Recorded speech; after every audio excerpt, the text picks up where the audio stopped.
You need to cast this. What are we live on? YouTube. YouTube. Are you doing Twitter? Nah, just YouTube. Just YouTube. Pure engagement today. All right. Josh is going to run it. Do we not want We're live, by the way. faces? We are live. Live. All right. We are live. Welcome to on. the Common Sense Watch Along. Tonight it's the big game for Newcastle, really, to try and close space on the top four. Need to win, especially against Leicester, who are absolutely shite. Let's be honest. Ruud van Nistelrooy, I said at the time, I thought it was an awful appointment. Recent results were they lost 14 out the last 15 games. Yeah. There's already rumours that they're going to replace him. I thought it was a terrible appointment at the time in terms of... It was a big gamble. What are you doing with that? I need that for one of the clips I'm going to show in a minute. All right.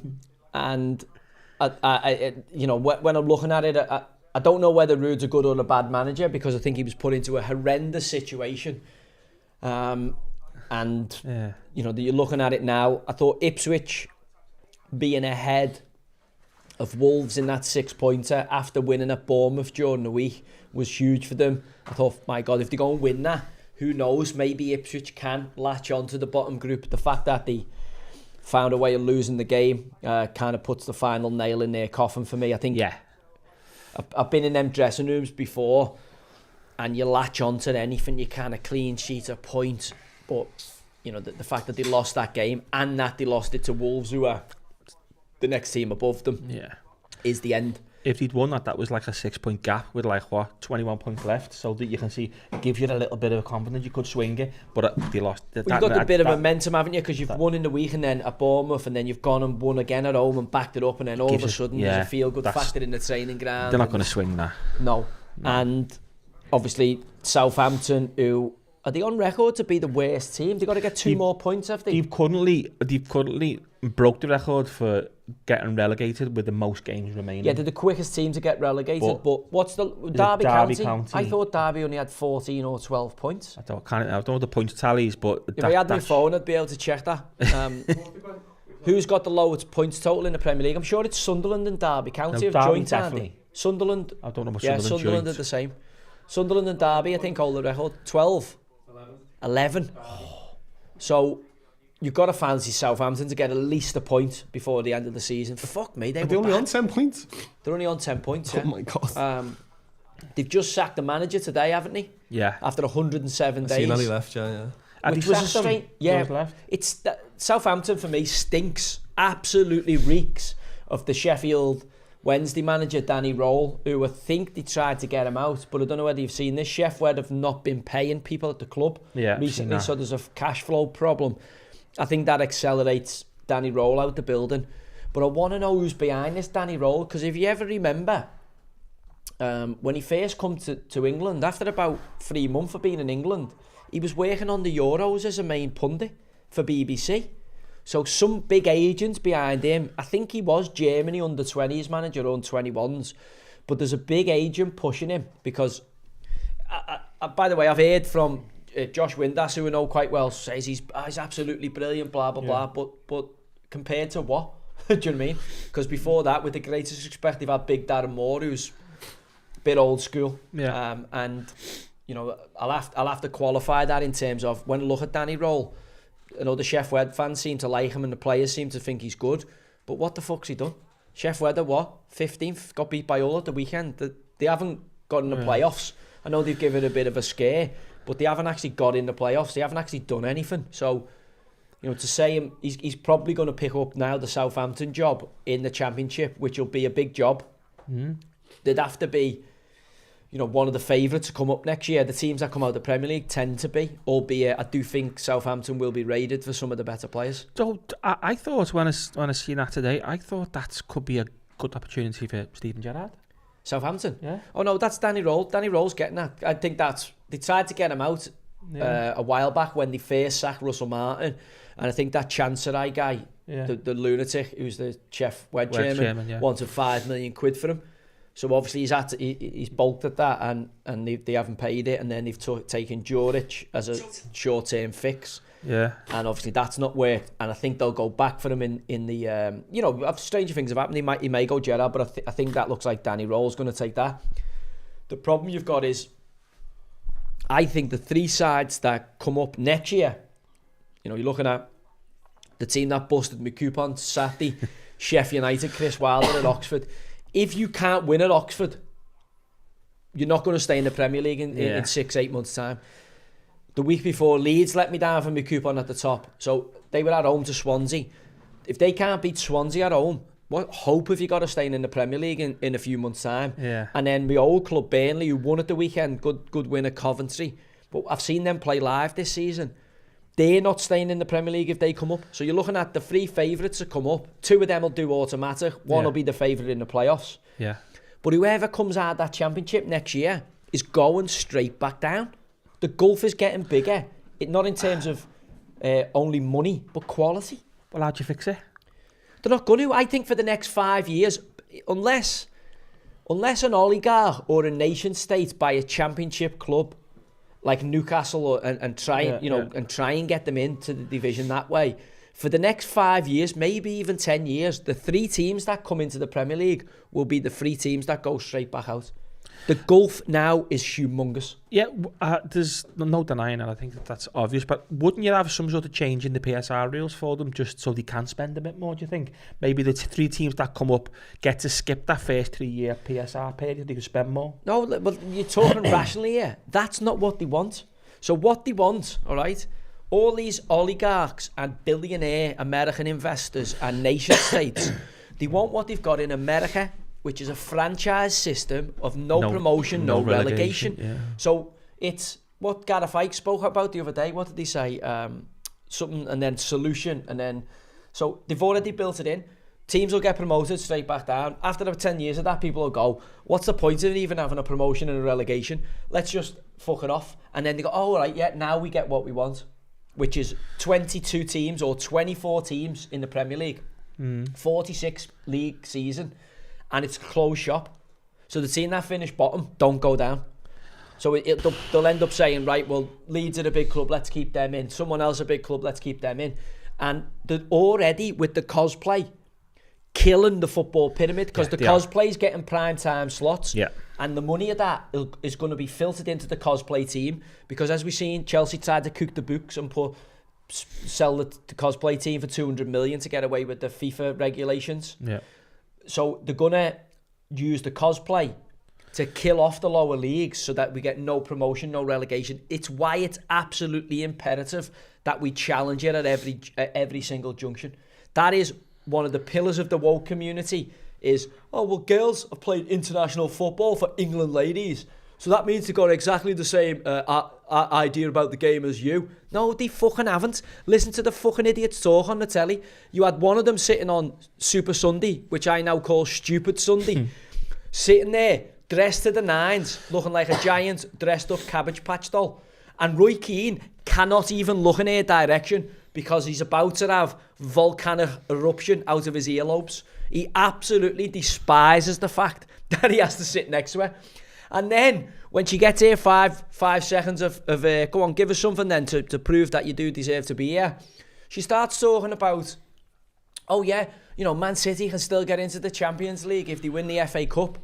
And then David Jones, who's a fucking idiot, the presenter, has to come in and save her and say, you do know they can't actually get into the Champions League by winning the FA Cup. Man United, they have to win the Europa League. Why is she on the telly? Same with the Everton game at the weekend. You had cosplay player talking in the co-coms. Not once during the highly contentious issue of the penalty kick does she mention the fact that it isn't a fucking penalty. I'm an Evertonian. I can't believe that was given as a penalty. Doesn't mention it once. Goes, oh yeah, you've seen it coming together here of Lewis Skelly and Harrison. Well, everyone who's watched the 17th replay of it can see it.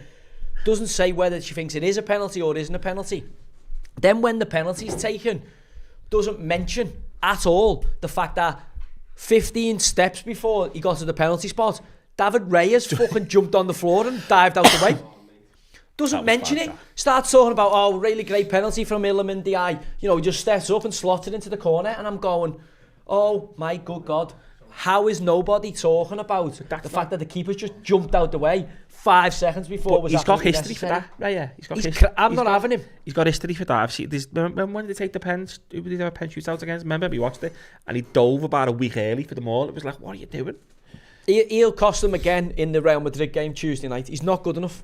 Yeah, you don't. And you'd have to question Arteta because he signed Aaron Ramsdale, who's addicted to relegations. He is addicted to relegations. If I was the new Southampton manager, the first thing you've got to do is fire Aaron Ramsdale out of a can and just say, lad, do us a favour, fuck off. There's only so many times. He's been relegated 3 times on the spin. And what people are missing in, Chesterfield were in League 2 in 2017-18 and Ramsdale was the keeper for the first half of the season. They got relegated. And he's famous for the miraculous recovery because he went on loan to Wimbledon in the second half of that season and kept Wimbledon up. Right? Yeah. But I remember Fleetwood Town playing Wimbledon. We beat them 4-1 and we targeted them. We said, look, he can't kick it over the halfway line. So we had an ultra-high line and every single corner we put under the bar because he's got hands like a bar of soap.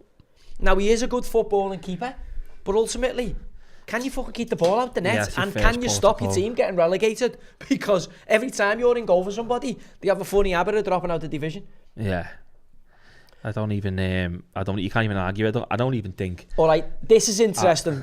I'll have to pull this up on my phone. Don't know whether you know this, but Everton's penalty at the Gladys Street end at the weekend, all right, was Everton's 11th. Everton were awarded the penalty yesterday at the Gladys Street end for only the 11th time since the Premier League began in 1992. In the same time, Liverpool have been awarded 169 penalties at the Kop end. Get in. Well, do you not find that scary that you have had? I think 158 more penalties at the Kop end. I think Liverpool will have in had the same time frame. If you talk about touches in the box, Yeah, I was going to say that's because Liverpool have probably 20 times more. No, I'd touches say in the box. 169 times more touches in the box right, than Everton. And that's I think it's probably very close in terms of ratio. Touches in the box to penalties. 11 penalties. Yeah, I think it's for close. Everton in 23 years. Yeah, all right. And Liverpool have had 169. At their home. Now end. get the touches in the box comparison up because that's what it shows is. you how biased officials are when it comes to. By the way, Everton's penalty Saturday, how that's a pen, and how VAR don't come back in and say, "Fucking get on with it." I'll never know. I think VAR have got a bit. We've gone from having VAR to being an overkill to being an underkill.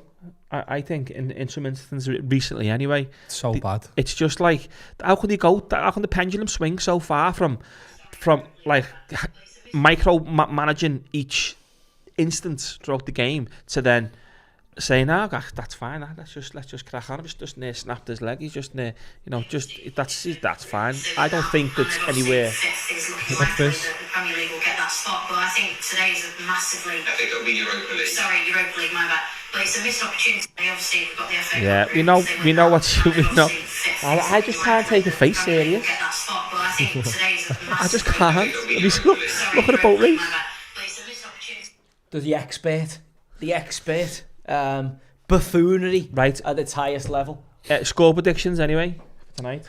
I think 4-1 4. I'm going 4-0. 4-1 Newcastle. I'm going 4-0. I don't think Leicester. Think they've got a goal in I don't think they're scoring. 4-0 Newcastle. Yeah, 4-1. I've said 4-0. I've said 4-1. Yeah. No, mate, that's what a bet on 4-0. If we're all saying 4-0, we've got to put a bet on, haven't we? Isaac any time of 4-0. That's me. That'd be the exact same odds. Don't let Neil get one. No, that'd be the exact same odds. Isaac. Any predictions in the chat? 3-0, 3-1, 3-0. It could be. All Newcastle. Yeah, I think they'll murder them. I haven't seen the teams. Let's have a look at the sides. Don't even know what. I seen Connor Cody the other day. Is he still there? Or has he gone back? Yeah, he starts. He's still there. Yeah. He's starting. He's going to have a tough night tonight. Vardy, Daka, Justin. They've gone 3-5-2 or 3-4-2-1. Isaac Murphy, Harvey Barnes in. I thought he might have brought Anthony Gordon. Is he injured, Anthony Gordon? He's pushing his hair. No, he's injured. Groin injury. I'm going to put him in my fantasy team. Tenali, Guimaraes, Joelinton. Yeah, this will be... Joelinton. I think this will be a shellacking for Leicester. I had to make maybe fantasy team. I captain Jota. Like, I don't know why. I'll tell you what, my prediction of Villa to finish top 4 is looking all right, you know. 4-0's 14-1. Chelsea. Anyone see the Chelsea Brentford game? No, didn't see the game. Seen the highlights. Didn't see the whole game.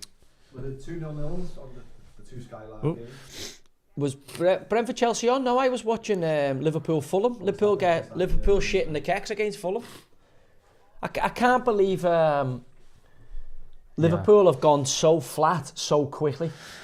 I can, because I've seen it coming. It's like, I mean, I've never seen the drop off be this much in terms of a Liverpool season without a significant injury. So I've never seen it. We've always had a couple of injuries, and with the drop-offs being big. This time, I mean, as you know, everyone says, oh, they look like run out of energy, look like run out of steam. Yeah, but when you run out of steam, run out of energy, it affects your concentration. It affects your whole game, not just like, he's used to run 13k, now we're doing 11. Like, I've seen, for Robinson, for one of the, have you seen the goals, Fulham's goals? I watched the game. Okay, so for Robinson, that was just a big, massive brain fart after brain fart. We just signed his own death warrant, Annie, because if they were thinking of doing Kirkes... Dan, it's done. It's done. But I mean, even regardless of that one, I feel a bit sorry for Curtis Jones, because Canate, if the other goes off the head, it completely misjudges it. So that's concentration. And it lands and Curtis Jones tries to control it. It's his knee. Two have gone through the keeper as well, though. I think the keeper could do better, and I think he knows his days are numbered. Yeah, the keeper, we said that straight away. Even the third one, you could say the keeper didn't. But I mean, Van Dijk, why isn't he aware that he's got a player just behind him? He usually knows. He's got wing mirrors, Van Dijk.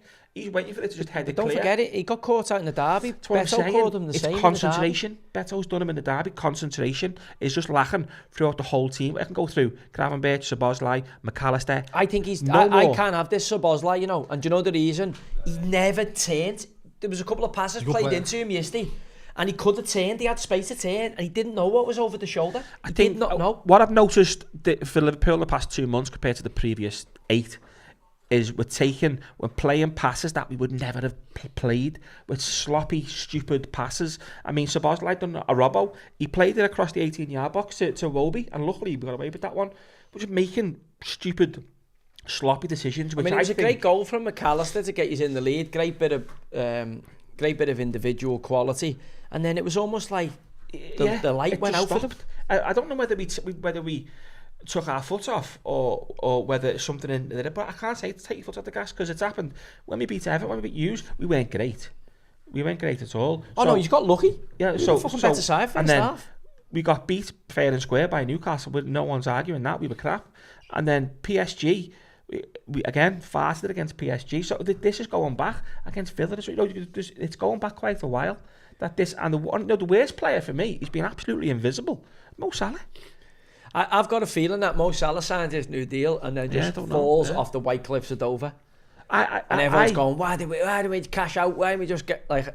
I've just got a feeling that you're going to be so disappointed you've signed him next season. It's mad saying that. Well, his numbers are incredible. His numbers are incredible. No matter what he does, if he doesn't score again for the rest of the season, but obviously he's going to finish top scorer. I got the match to Al Lewis, and he's probably Al Lewis's worst player. Mike says, look at him, he doesn't get back, his ball bounces off him, doesn't pass when he has to say, but mate, he's going to score now. And then he'll score. So he missed a good chance early in the second half, and if he'd have scored that's a different... Oh yeah, that's what I'm saying, but he was invisible all game. He does that most games, and then scores.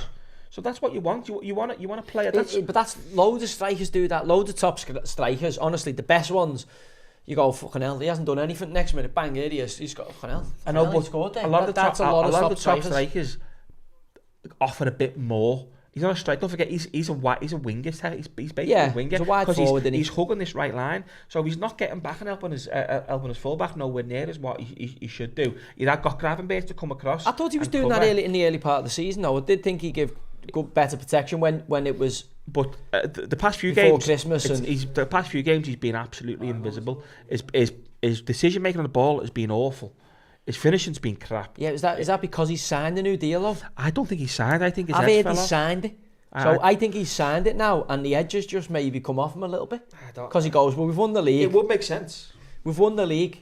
Well, his Ballon d'Or's out the window because he's not going to win the Champions League, is he? So that's his Ballon d'Or. So I think as soon as he got knocked out that Champions League, he was like, right, that's me. We've won the league now, so I'm not going to be bothered. But I think that's a bit of a sloppy. It's not Mo Salah's way, I don't think, to be that kind of player, to be like down tools. I can't see why he doesn't give Chiesa a run. I mean, he only had a small period yesterday, but had a good shot on target. And you're going, well, he's only been given 5 minutes. I just don't get it. He come on against Newcastle, and he was our best player. Scored a goal. He was our best player, not just scored a goal. He was clearly our best doesn't footballer. fancy him, Arnie Slot. Clearly, something's gone on there. There's something that he's not having him over. Yeah, I don't know. It's obviously he wasn't a slot sign, and he was the only signing that we made. So very clearly, Slot didn't want to sign him, otherwise he would have played him more. And every time I've seen him, I know he hasn't had a good run of games, but again, every time I've seen him, I'm like, there's a lot to like about him. Again, you watch Harvey Elliott come on, and he changed the game, he changed the dynamics. That last half hour, we battered them, and we should have probably equalised. Yeah, he hit the bar, didn't he? Yeah. So I just think, and I mean, it was great. I felt sorry for Curtis Jones, because our 3 right backs are injured. So we've had Trent, Bradley and Gomez are all being injured for a few Bradley games. got back on the park yesterday though, didn't he? That was good seeing Bradley come back on. So hopefully at the weekend we'll have a proper right back, because he's a good player. He's a vet. You seen him going forward, how good he was linking up yesterday. So, but yeah, I think you're probably half right. I think it's lucky we're so far ahead, because it looks like we've ran out of energy and ran out of steam, and that. Yeah, and that you're not going to fuck it up for me. You've still got Leicester to play, which is a knock-on win for you. No, it's not going to fuck up for me yet. Well, I mean, I'd say you'd never hear the end of it if you do. There's 21. There's 21 points left, isn't it? I reckon we're going to get 15. I think you're being optimistic there.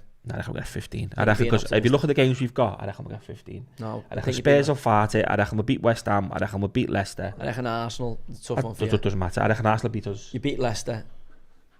The way you played yesterday, fucking hell. I mean, Fulham aren't bad, but... No, Fulham, do you know, I was impressed with their number 9, you know. Muniz. I mean, I watched him when he come on and scored against Liverpool in the first game. But no, I was really impressed with their number 9. Did you see Liverpool as number 9 next year? Fucking may as well be me, not fucking Nunez. He's fucking crap.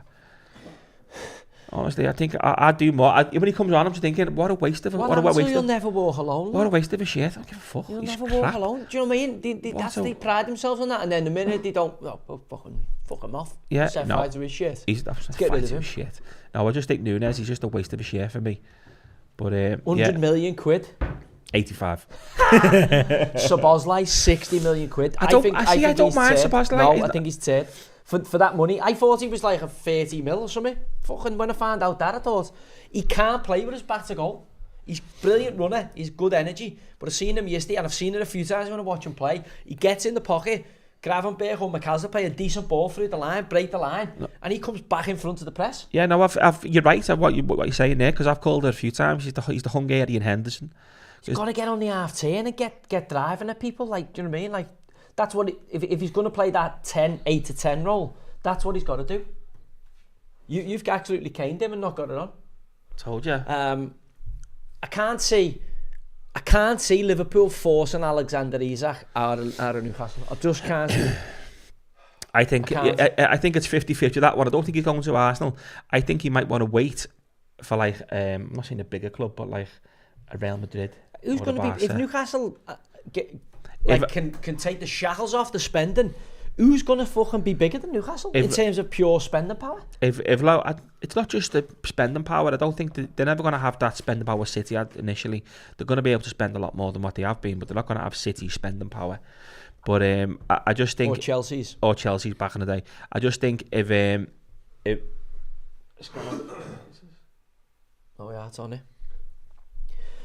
If what? Go on, what are you saying? It's gone off again. I just think if Lewandowski leaves Barca, I think that's a good little slot in for Isaac. They haven't got the money for him. They'll find somehow money. I can't see Newcastle wanting to let him go. No, they won't. Let's be honest, they've invested in him 60 odd million when he was 21. 75 it was, wasn't it? 63 mil. Was it? At 21. Euros. He's now starting to, repay. Probably Europe's hottest fucking marksman. He's only 25. He's going to come into his best years. You've got to build a side around him, and you've just won a trophy. I can't see Newcastle. I can't see if Newcastle have got any ambition. The Saudis have got any ambition to be a massive club. And make him the then best they can't let him go. And you've got to give him a big wage this summer. Then. So this is why this game tonight, it's a must-win massive. game if you want to get in the Champions League, isn't it? Especially with City drawing yesterday, Forest obviously getting beat, and Villa picking up in the kind of 6 points. As you said, this is a must-win game. You want to keep Isaac. If Newcastle, I can't see how it's Premier League football. I can't see how this Leicester team keep Newcastle to scoring 1 or 2 goals, and I can't see how Leicester, based on, you know, I love Vardy. I think he's been a great player, but Daka, Vardy, and El Nowusi, you've got to fancy Newcastle's back line, and then look at Newcastle's midfield over. Now, with the greatest respect to Conor Cody, he could get his arsehole handed to me by Isaac tonight in the middle of that back line, because he's a completely different athlete. Oh no, he's just a completely different species. And I think this Leicester side is full of. Oh, they're doing the old kneeling for Black Lives Matter again. So when it kicks off, is it right now? Oh yeah, I can see it in the window. Off. I can't see how Newcastle don't absolutely trounce these today. Are we on? Have we got a punt on? Oh, I didn't put it on, did I? Oh yeah, look. Fair shot. Good, Vardy, straight in. Yeah, go for 4-0. Isaac. At 4-0, I'm going for. No, just had a really good shot on target, straight out the gate, like 20 odd seconds. There was an interesting thing said this week about Mateus Nunes from Pep. Just have as a score. Yeah. He can become a good right back for the physicality. I think he's not a player to play in the middle because he's not clever enough in composure. But he was like an attacking 8, he was, 10 yeah, when they bought him. I know, but I think a lot of teams do this, and it's gone on for years and years. I think Liverpool were heavy linked with him, remember? No. Sorry. Didn't even get your bet on inside. Don't say they fucking scored already. Alright, we'll be a bit behind here. Oh, why'd you do that? I was about to press fucking bet. Because I was putting Joe's bet on. Alright. I'll we get in? I'll do an half I time. didn't get your bet on. Yeah, it hasn't Isaac like. Alright. I'll just spoil it for you, but Alright. still 1-4-0 Isaac, because it'll still be like alright odds. Anytime Isaac 4-0. My God, how would Leicester got like half empty stadium? It's Leicester. Yeah, but they're playing Newcastle on a Monday night, like. It's Leicester. It's Premier League footy. That's the whole city of Leicester just there. Oh. Leicester, the Jester. Let's see. He's ex-Leicester, isn't he, Harvey Barnes? Yeah. Harvey Barnes. That was too easy. Tell you what, he's had a good season, Jacob Murphy. How bad are these, lad? That was too easy, yeah. But again, like the 3 teams that come up next year will go straight back down. Yeah, look at that 2 minutes, Conor Cody. He's just got his head in his hands there, like, oh, I can't be arsed with this for the next 88 minutes, can he? Fuck, take. Fuck, take. I think that was a massive gamble. George has gone. I wouldn't be surprised if Newcastle put a load on these tonight. It could be the end of Van Nistelrooy. Haven't they broke the record, Leicester, for the most amount of games lost in a row? I'm sure they've lost 14 out of the last 15 games. It was something like games in a row they've lost. It was... Oh, he's only won 3 games, hasn't he? And one of them was against QPR in the Cup. That's embarrassing defending that. Why? Watch the back toast. Why is he drifted? Why is he drifted? Yeah, why is he coming? Why is he trying to not come? He's trying to attack that ball. Livramento, have you got him in there? Yeah, I've got him in there. My God, got him in there on my wild card. But I've had a stinker, to be fair, this week. I was doing all right. I put Anthony Gordon in, thinking he'd be fit for this, and he's obviously not. I captained fucking Jota. So I've got Ismail Assar to come in. So what, he should have scored? Mo slipped him in. I don't know why we didn't score. It was a good save, but I mean, he should have hit it higher. It was a strange one. He went with the outside of the foot. But outside the foot, hand height, he should just dink. I fancied him when he went through, because he's usually a finisher. It was a good save from, is it Leno, the keeper there? Yeah, but I still think he should have hit it. He made him save it easy. It was a good height for him. What about Liam Delap as a number 9 for Liverpool? I think he's a step away from a Liverpool United, not yet. I think he needs to go. He'd be good. He's linked heavily with Man U. He's linked with Man U. Do you know what? Perfect David Moyes striker for Everton. I was going to say an Everton and a Villa. That's where I think I see him next, just to crack on at that level. But yeah, he's pace powerful. Villa are a fucking good side, Villa. Ollie Watkins, he's better. Watkins. Listen, Ollie Watkins is not going to be there forever, is he? I don't think Ollie Watkins. I don't think Ollie Watkins will be there the next 2 years. Villa have got a better front line than Liverpool. Asensio, Rashford, been brilliant since he gone in there. Stop talking Davy Mallon, shit. Donald Mallon the other day. Donny Mallon's pony. Scored the other day. Salah versus Marlon. Salah, I'm saying in terms Gakpo, of Diaz. No. Gakpo hasn't got a game. Diaz I'll give you. Salah I'll give Gakpo's you. been injured. Nunes is shite. That's probably even going to include Jota can't Nunes. stay fit. Not even going to include Nunes. So let's go through their front line. All right, let's go through it. Ollie Watkins. Jota. Marvin Jota. No, hang on. Let's get their 6, right? I'm going to get the Villa 6 now. All right, this is an interesting one. I think Villa have got a better front line than Liverpool. I don't. All right, better front line than Liverpool. They've got Asensio, Leon Bailey, Donald Milan, Marcus Rashford, Ollie Watkins. I wouldn't have any of them at Liverpool. There's someone else who I'm not quite getting there, isn't there? Asensio. No, it's Asensio. No, said him. Jacob Ramsey. No, he's not. I was not a forward, is he? No, he's a midfielder, isn't he? He's not a forward, is he? He's been playing left mid. Striker, who's the other? Oh, John Duran went, didn't he? He went, had John Duran. No. Yeah, all right, maybe. But I go... Gakpo. I like Asensio. I think he's been a great take. Champions League winner. Scored load of goals since he's got in there. Rashford's fucking rediscovered himself since he got in there. And you'll have to accept he's fucking turned the right corner. He's still not better than Diaz. He's better than Nunes. I'd have Marcus I'm not Rashford. even going to include Nunes in my... But you paid 85 mil for him, we have to. So which one of them is Nunes better than? No, I'm not talking Asensio? Nunes. I'm not going to mention Nunes. All right, which one of them is Gakpo better than? Because Gakpo hasn't been getting a game. Because he's been injured. Gakpo's been injured. You saying Rashford's better than He's on the bench Gakpo? the other day. Yeah, because he's been Rashford's injured. better than Gakpo. He's not. Blasphemy, Not no. even close. Rashford is better than Gakpo. Oh, God. Not even close. Yeah, sorry, I don't Gakpo think was so. dog shit his first season. He had a good Euros. He started this season well. Yeah, Nobody's and then seen he's him got for injured the last few weeks. because he's been injured. How long has he been injured for? About a month. Right. Would you include Morgan Rogers in their front line? No, he's a midfielder. Morgan Rogers is better than anybody Liverpool have got in their team. Anybody in midfield. Morgan Rogers walks into the Liverpool side. He's better than McAllister. He's better than Gravenberch. He's better than Solobzai. He's fucking well better than them.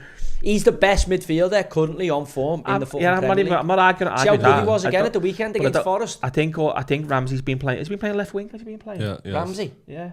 Ramsey gets moved on. For me, Morgan Rogers. Sorry, not Ramsey. Rogers. He's been playing left wing. He's been playing in the middle as well. He's a fucking I know he's top player. I know he's a midfielder, but why you have to bring that back? I have to bring it back. Sorry. I started that thing talking about Nunes, Pep signing Nunes, and Nunes. He's saying now he's a right back. I seen him talking after the Manchester derby, saying he does things really well. Like some fullbacks ball watch when the ball gets across to the back post, and he defends it really, really well. As great as Pep's been, and we're going to go on to Gary Neville's comments about Pep making teams and players too robotic. I know from speaking to Richard Keys and Andy Gray, they can't bear Guardiola. They think he's ruined English football. He's ruined it. He's not added to it because players don't play with any spontaneity, and it's very, very robotic and very, very methodical. And we have to now at this point, after watching City yesterday, City were fucking crap yesterday. Yeah, they were. Man United were there for the taking, and Man United, let's be honest, probably should have won the game. They had the better chances. Garnacho, couple of half breaks where they played the wrong ball at the wrong weight. And Man U a pony. Pep Guardiola's recruitment for Man City now has to be questioned. And also, as we spoke about previously, the players he's let out the building. Morgan Rogers and Cole Palmer being two that we have to say he's dropped the ball there. Forget, Lavia and them, he mightn't have had control of that because they might have been in the 23s or the 21s. But the fact that he's looked at Morgan Rogers and gone, no, not good enough for us, and he's still got Gundogan playing centre mid. Morgan Rogers would now, as it stands today, walk in the Manchester City side. The same with Cole Palmer, even though Cole Palmer's going through a flat spot. Yeah, I think on current form, Rodgers has been better than Foden this season. It's not even an argument, that one. But I think Foden's still a better player.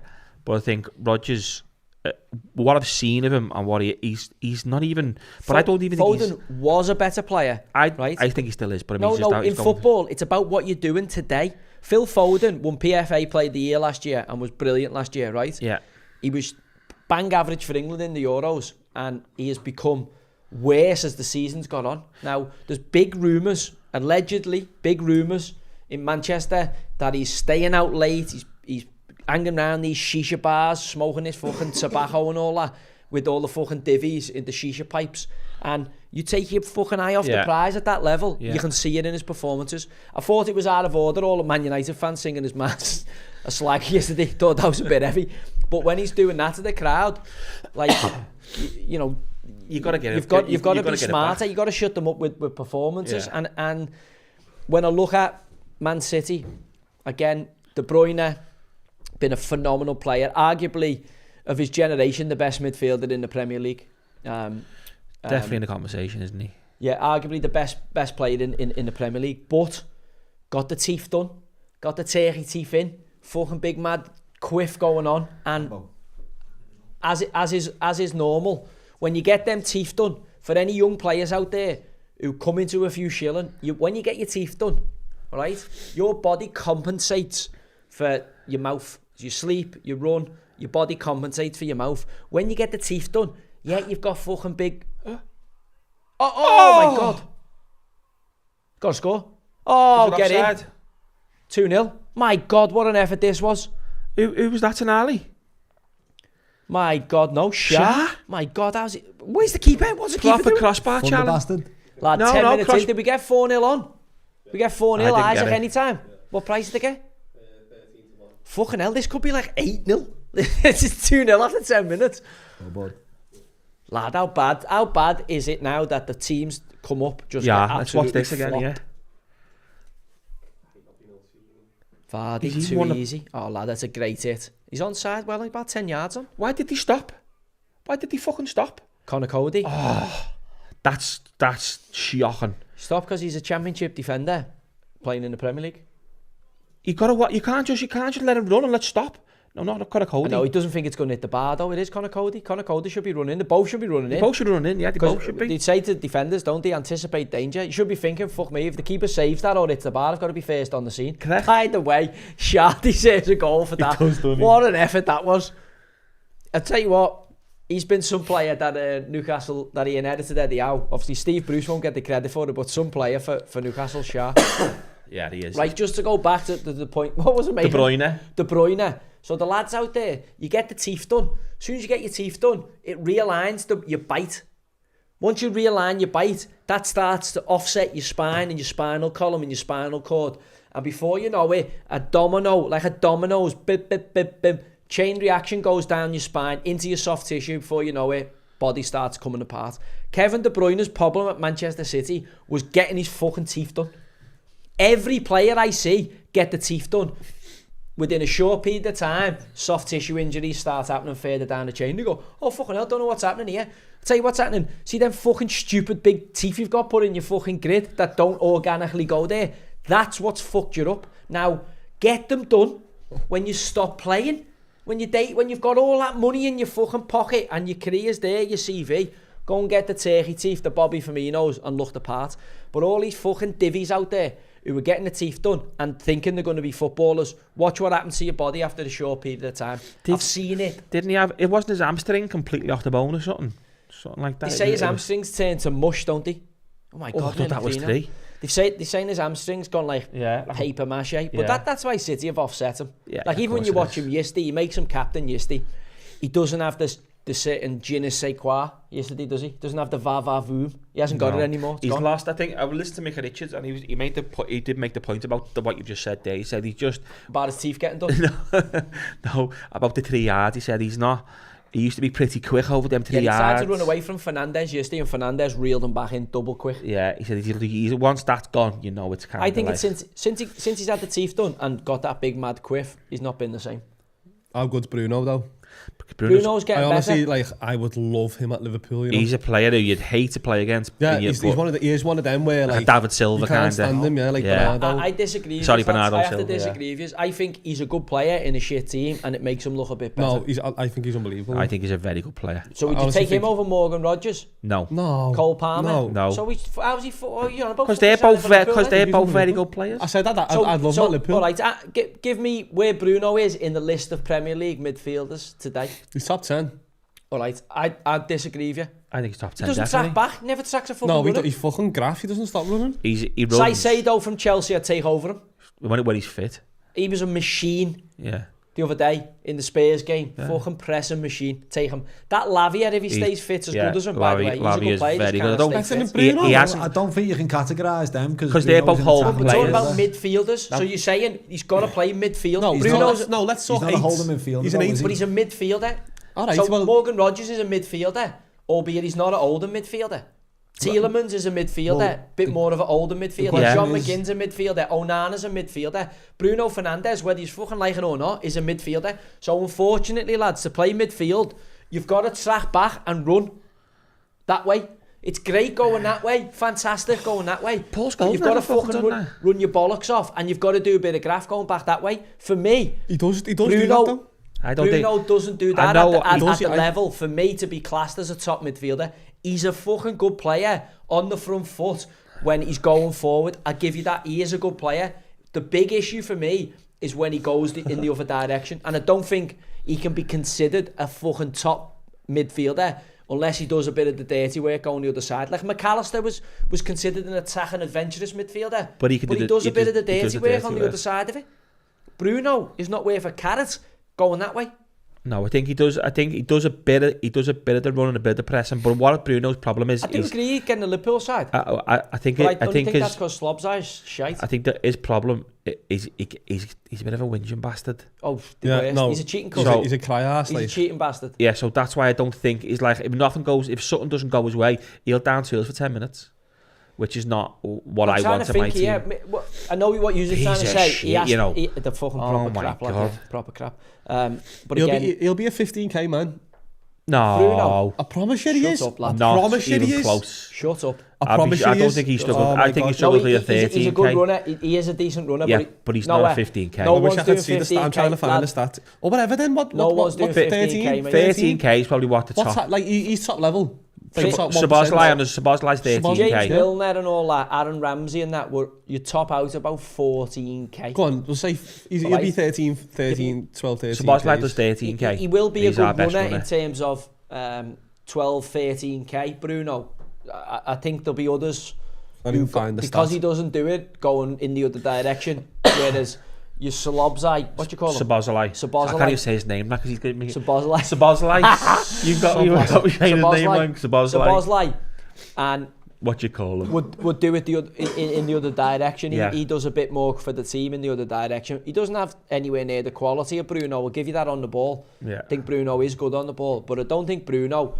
I'm going through here. Right? I think I can name 10 better midfielders than Bruno. Who I'd rather have in my team other than Bruno. But you're going to name home midfielders, which let's go through Arsenal. I'd rather have Declan Rice in my team than Bruno because he gives you more. Yeah. Without the ball. Yeah, I agree with that one. I think I'd rather have Thomas Partey than Bruno. No, I would. No, I wouldn't. I would in my midfield, playing centre midfield. We're playing 4-4-2 here. You've got to play two centre midfielders. Bruno's one of them. Bruno, so you'd have someone holding next to Bruno. So you're playing Bruno. I'm playing Bruno and Rice. I'm just saying who I'd pick over him as centre midfielders to win me a title in a 38-game season that I know is going to turn up for me home and away. They'll defend corners in our box and they'll attack corners in their box. So I'm taking Thomas Partey and I'm taking Declan Rice over him straight away. I'm then taking Caicedo from Chelsea over him straight away. I take McAllister over him. Yeah. I'd take Joe Linton over him. Yeah. I'd take Tonali over him. I'd take Guimaraes over him. Gravenberch, I'm not sure I would. McAllister. I've said McAllister, so I've got 7 there. Elliot who else Anderson. have I got? No. Can't throw them in just yet. I was going to say. I'd take Rodri over him. City after that. I wouldn't take De Bruyne and that now. I'd take Morgan Rogers over him. I'd take Cole Palmer over him. So I'm at 10 now. Phil Foden? No, not on current form. Foden's been shite this year. He's in the shisha bars, giving it the big Barry McGuigan, isn't he? That'll do. I've named myself 10. That's 10. I think I them aren't even the same player, but I know what I know. Well, the centre midfielders, there's 10 midfielders in the Premier League I'd take before I'd put Bruno in the side. If you said to me, you can take 10 midfielders Bruno wouldn't be in my top 10 to take, because I've just named you 10 lads there that I'd take before Bruno. Right. Fair enough.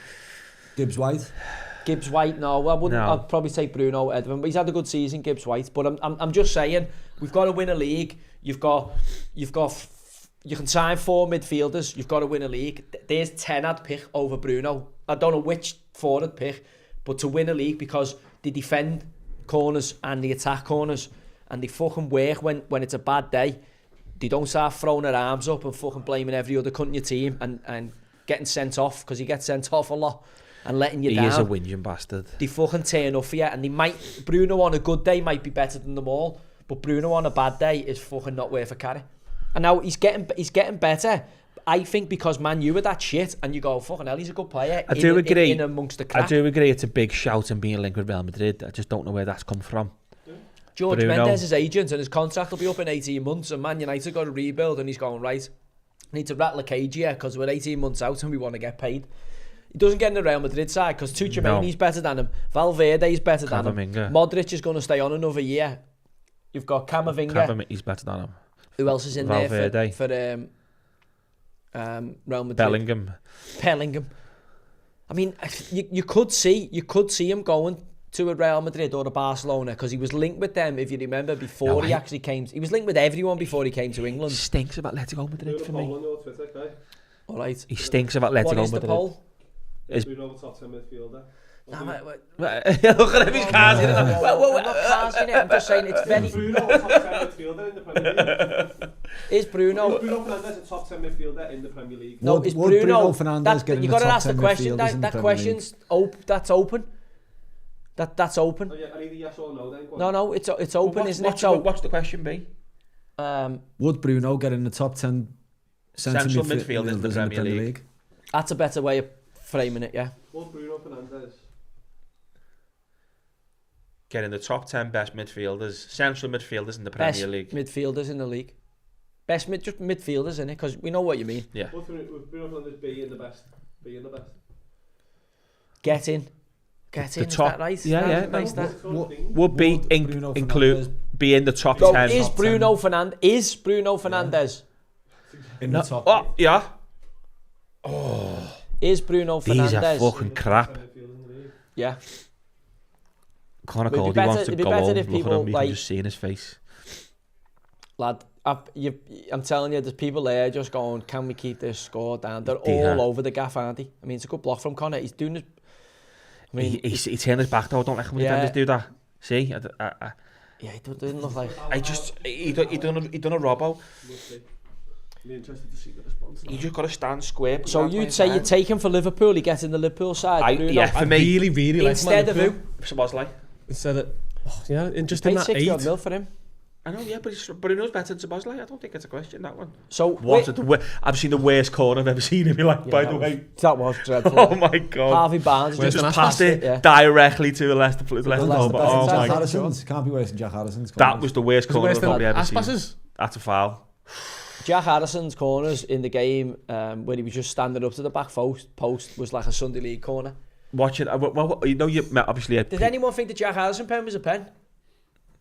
No. How come you can't remember it? He won't watch it, will he? Yeah. The contact was about a week outside. Man flu, hasn't he? So he's been down. He got man flu. He's been painting pictures of his beard. I've seen him. Have you seen it? No. Oh, lad. Don't do the not Instagram, even a show, do I? Yeah. Look at him, dying to smile. Good, isn't it? Him with his beard. Painting pictures in the little cafe thing there? No, him with his beard had a little date night in this where they both got little easels. And done it. There's a cafe in town where you can go and... She weren't happy, that's all I'm saying. She looked like Jimmy Hill, lad. What was you doing? You were painting her, she was painting you. Yeah. Why she looks like a tranny? Couldn't you made her look like a tranny there, lad? Your little cat weasel on the top of your lip. Isn't that good? I reckon it'd be good. Yours does look like Ratatouille. The cafe round here, you can have a bevy and all that in it. And she tells you, she goes, right, do this, and then, like, so you... But you're recreating her painting. Just round the corner. Is it? It was good. We went to... Yeah, it's good. It's good little... Have you seen that? Did you ever see that cafe in the bottom of Bow Street? You go in, you can just stroke cats. Yeah. What cat cafe? Oh, yeah, yeah. Next to the one that sells all Mad American stuff. Absolute paedophile central. Yeah, Is it? it is. You could just walk in and obviously there's just loads of cats about. You're like, meow. Just like, oh no, get away from me. There's a niche for every kind of market, isn't there? Who would think of that? Let's build a cafe. No, there's loads in Japan, isn't there? Tons We'll of them put in a load Japan. of fucking cats in there. How's that not being a foul, by the way? That was a foul for He's me. let a little bit go because he let that tackle on the edge of the box for Newcastle go. Someone just asked an interesting question. Why are all players who played under Fergie such bad managers? Because they never ever get to understand the mechanics of Football. how and what it takes to be a manager, because he's that strong of an influence that no one ever questions what's going on. Whereas in other domains, you get to ask a load of probing questions, whereas with Fergie, they just go, he knows best, And no one I've questions it. got half a theory on it. And he as never well. ever explained to them the decision-making process. Fergie wasn't a coach, was he? Fergie wasn't on the training pitch coaching. He had a man number manager. of different coaches. Fergie was the boss of the whole club. Yeah. So he was the great man manager, picked the team, but he was never a training pitch, was he? He was never a Ronnie coach. Mullenstein. Seen something about Yeah, Sheffield so- United? Steve McLaren, Archie So Knox, they had a number of different coaches. So Carlos Queiroz. He never had that Queiroz. continuity. Fergie wasn't like, this is my way of playing. Yeah. It was always the coaches, and he just fucking picked the team, didn't he? But Sheringham- no one ever understood the decision-making process. But it worked, you know what I mean? Oh, yeah, well, listen, he's Fucking as hell. good as any. This was interesting. Did you see the Gary Neville thing on Sky? Saying about the draw at Old Trafford. They're all going to go now for a roast dinner together. They're micromanaged within an inch of their lives. So robotic, and it's symptomatic of a lot of games that we're watching nowadays. They were arguing that the spontaneity and the joy and the off-the-cuff aspect of football is gone. And, you know, that probably stops at Pep Guardiola's door. I think, yeah, I'd 100% agree with him, but I don't think it's anything new. I think I just said, this is stemming from Pep and how he's played these inverted full-backs and done all this, and it's nothing new. I don't think why he's kind of shocked that the United versus City was so micromanaged, because you've got Aaron, who's supposed to be one of the top young coaches in Europe, playing one of the top coaches in Europe, full stop. And I don't even think it was a classic game of chess where they were out, where you've seen the Liverpool-Arsenal game in the past, where this season or last season, where you've seen two top teams going for it, and it was a great game of footy. This was just El Shitico. They just shitted each other out. It wasn't great at all. Both teams were trying to not get beat. And then after that full time, he's right. They would all give each other a wank and all that on the pitch. It was like, fuck, get off the pitch. Roy Keane, but you know, you can imagine him at that full time. He was on the pitch. He'd be fucking fuming. So Well, they know they can't win. City, you know, from the heights they've been recently, they know they can't win. So by all accounts, they're going to be flat, aren't they? They can't win the league, and they've been used to winning the league. Man United are just desperate to latch on to anything. So I think not getting defeated by City was a big, it's almost like a win for them. I know what you mean, but if I'm Man United there and City are coming to a half shit, as you said, that's your chance to beat them.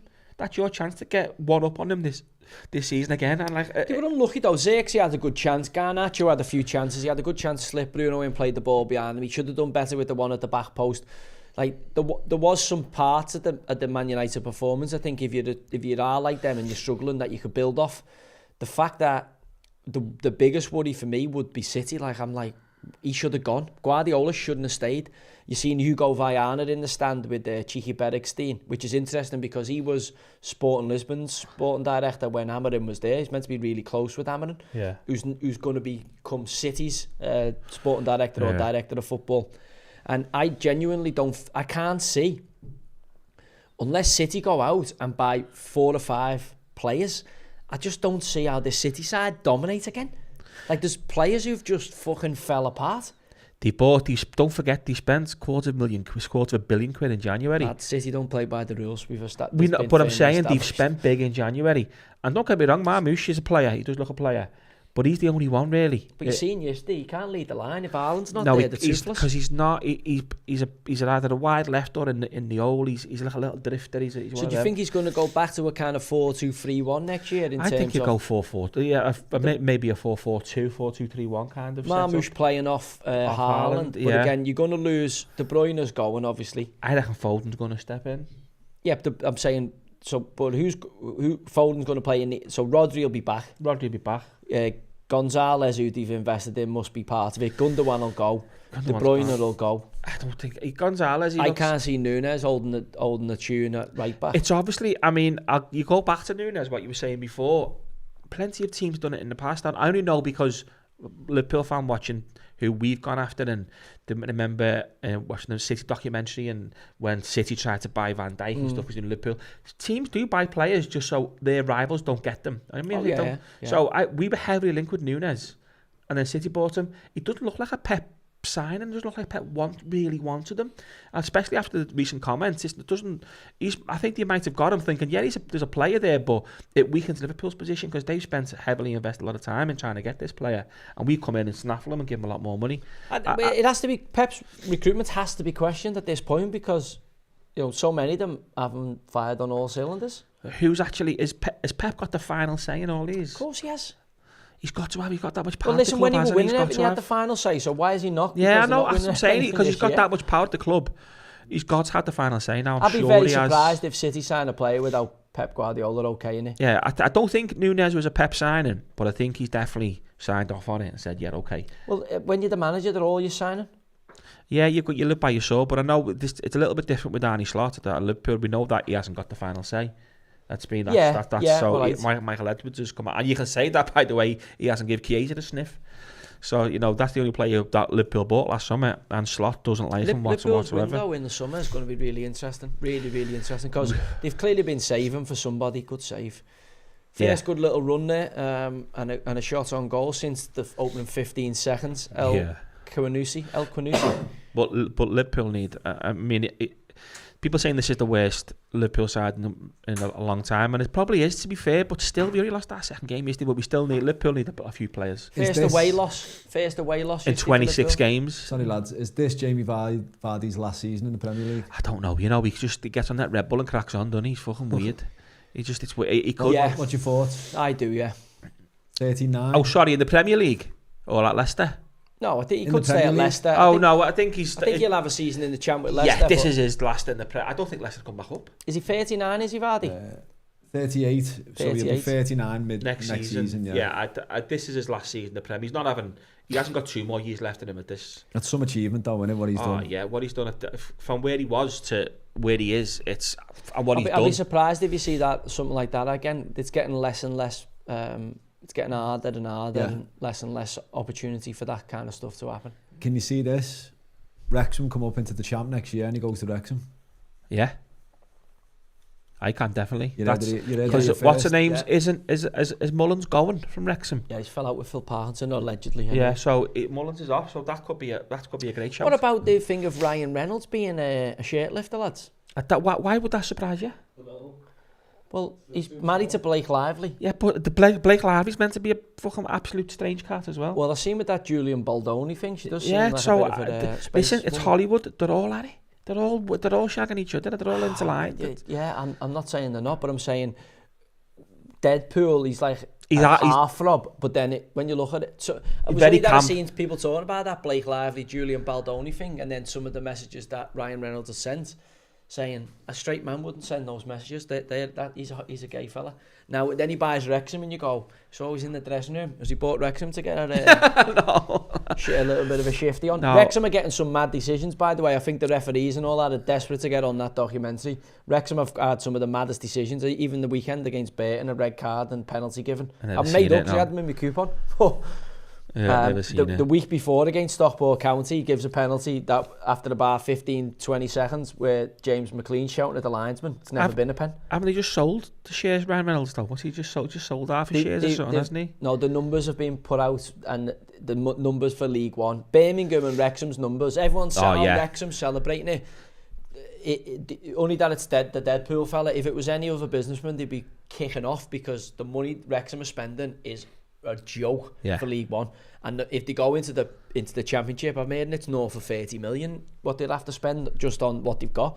Now, usually you get out of League One, big massive budget in League One is probably 8-9 million quid. Now, Birmingham's north of 16 million.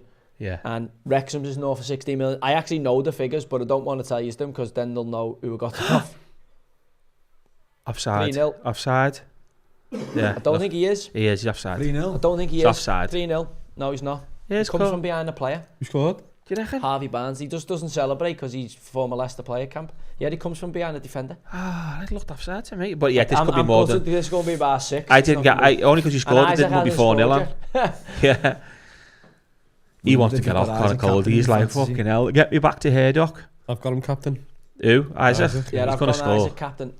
Let's see. No, yeah, everyone deserted Salah this weekend, didn't he? Yeah, I did. Because I'm honestly, half going I to feel put... like getting rid of him, mate. I'm half going to fuck him off. You can't, lad. Got I Leicester. can. Leicester in a couple of weeks. He won't score. Lad, he'll score against Leicester. Are you joking me? Connor Cody will mark him out the game. Isaac might... No, he doesn't get the assist, Joe Linton. Miles on. Julian. Why do you question my intuition? How could you see that? You didn't even see the... Because you got spider senses. Tell and you stuff what, Joe like that. Linton does so well there, you know. He does, yeah. But also, lad, it's pathetic defending. Let's be honest. Yeah, how's he Pathetic sent him to turn himself like that? I don't know. As a defender, you've got to be... This is the end of Van Nistelrooy. Get your dough on, Ruud Van Nistelrooy. Getting his big horse head chopped off. Yeah, Ruud Van Nistelrooy will be running in the Scottish Tonight, National. he'll be gone at the tonight. They'll weekend. sack it. They'll pot him tonight. He's going to get in at half time, get a chance to spin the wheel. If these get done 6-0 tonight, the corner flag, the picture of the corner flag will be out. Yeah. How did you get on the National, the races? Anyone have any winners? I didn't even go near it. Didn't even have a punt, no. I fell at the we- first. I'll tell you what I will be doing. I will be absolutely sitting for 4 days and watching Augusta till me. I have to hate the Sky coverage though. The adverts on it. So what I do is I'll go in the sauna for an hour and I'll pause it.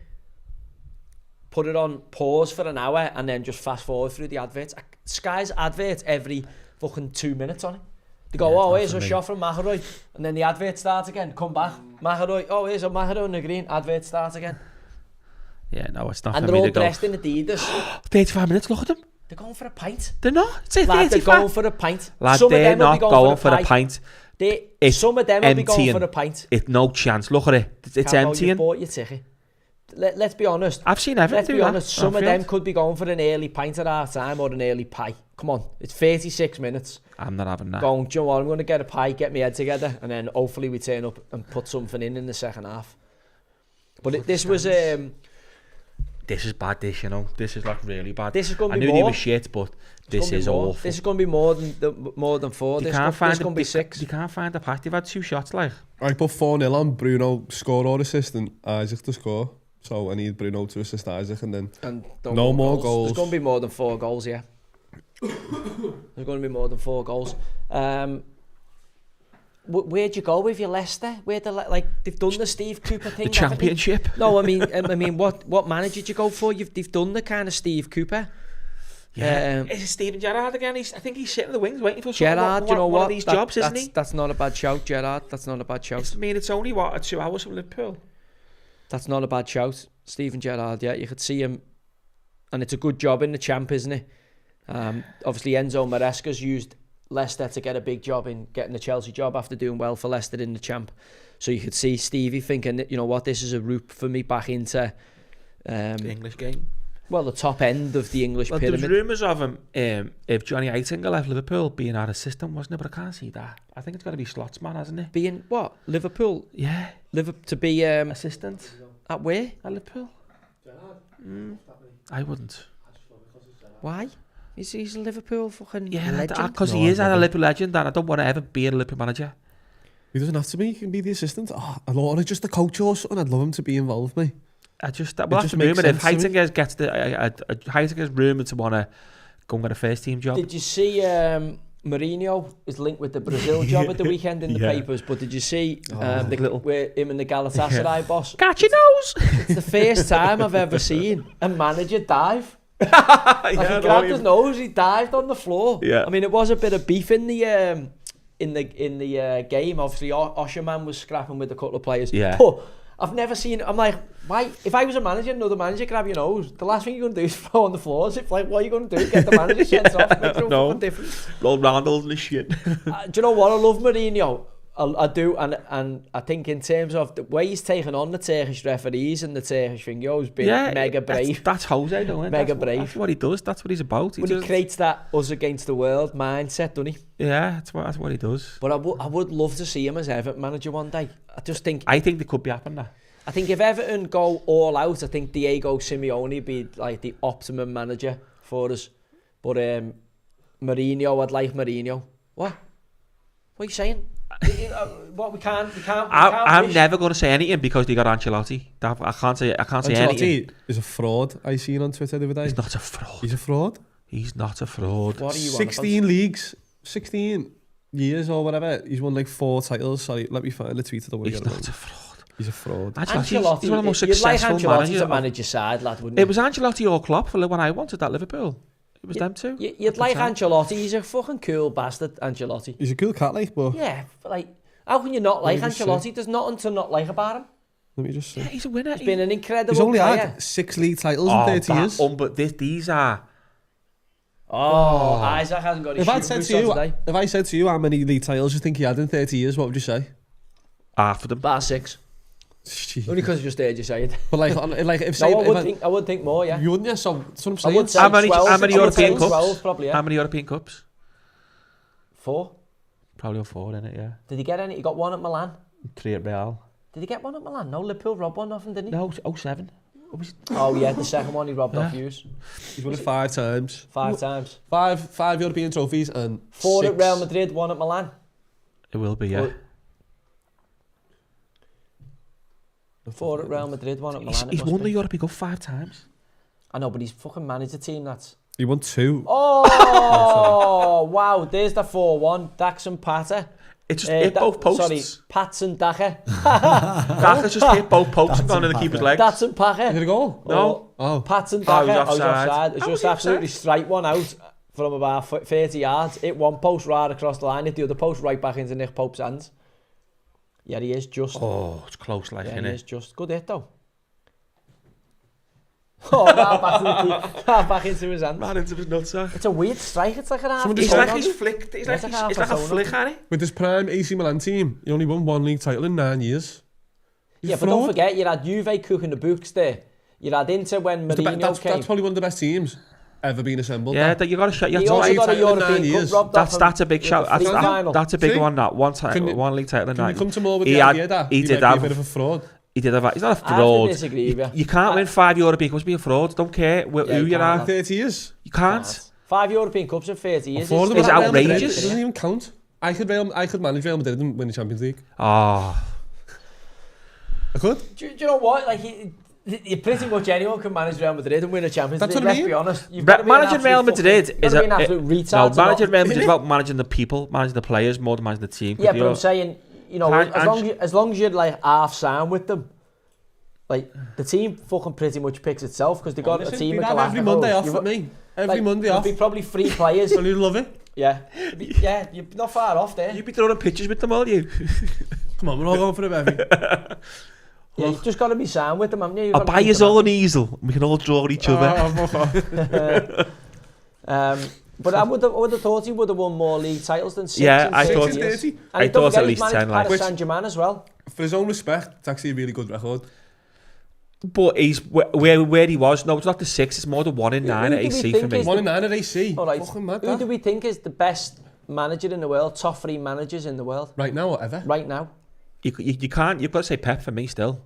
I've still got to say Pep. I mean, he's having a bit of a shit time, but no, his record is ridiculous. All right, so we're saying Pep's in the top 3. Good question, you know. I'd say Klopp, who's out of management. I'd say Klopp. You've got to put Luis Enrique from Paris Saint-Germain in there, surely. Right now, it's hard to argue against that. With the way he's got them. I'd say Pep, Luis Enrique, and who else? I'd say Klopp is not even a job. Klopp's not in a job, can't. Klopp, if he was still at Liverpool, you'd have to probably put. Arnie Slot. No, not Why not? Not yet. Not yet. To win the league in his first year. That's which is some. But if he does it again next year, that's a few of the last ventures in the national here. Beaches Brook is a fucking absolutely wallop that one of Fulham, Craven Cottage fence. That we did. If Liverpool don't win the league this year, it's the greatest collapse. I know it is, yeah, but it's not going to happen. Collapse I've seen. But your thing is, there's 21 points left. Do you know what though? It would be nice to see, wouldn't it? No. Let's be honest. It'd be the worst thing ever. It would be nice to see. I think I'd just get off to Spain for that. What I'm saying, It would be nice to see. It would be nice to see. Just I couldn't because you've already. I couldn't see you. I couldn't see you ever again. I couldn't be face to face with you ever again. If you've lost it from here. Yeah. I can't see you. Even if we won it, but it would be the next 5 years in a row, it wouldn't matter. As long as we didn't lose it. Because this. It's never going to happen. No, it's not, because we've got Leicester, we've got West Ham, we've got Spurs. It's not. Hansi Flick. No, but he didn't do enough. See, Madrid flapped it. Didn't Madrid flapped it? To be fair, did, do you know what? Barca are cantering. Absolutely cantering into the title. You've got some Atletico scored a pen late doors to get themselves back in the race. How Barca have got some of the best players in the world that don't even know. Yeah, he's got some good. Do you know what I mean? These kids that have come through, the centre half, he's unbelievable. Yeah, some of these players, I just don't even. That's their academy, isn't it? They've always invested in that academy. But yet, Luis Enrique is a shout. Enrique, Guardiola, and who? Ancelotti. It's got to be Ancelotti. Got to be. You're saying current managers? Current managers managing now in the game. Yeah, I think it's got. You're not putting Simeone above any of them three. No, you're not putting Simeone.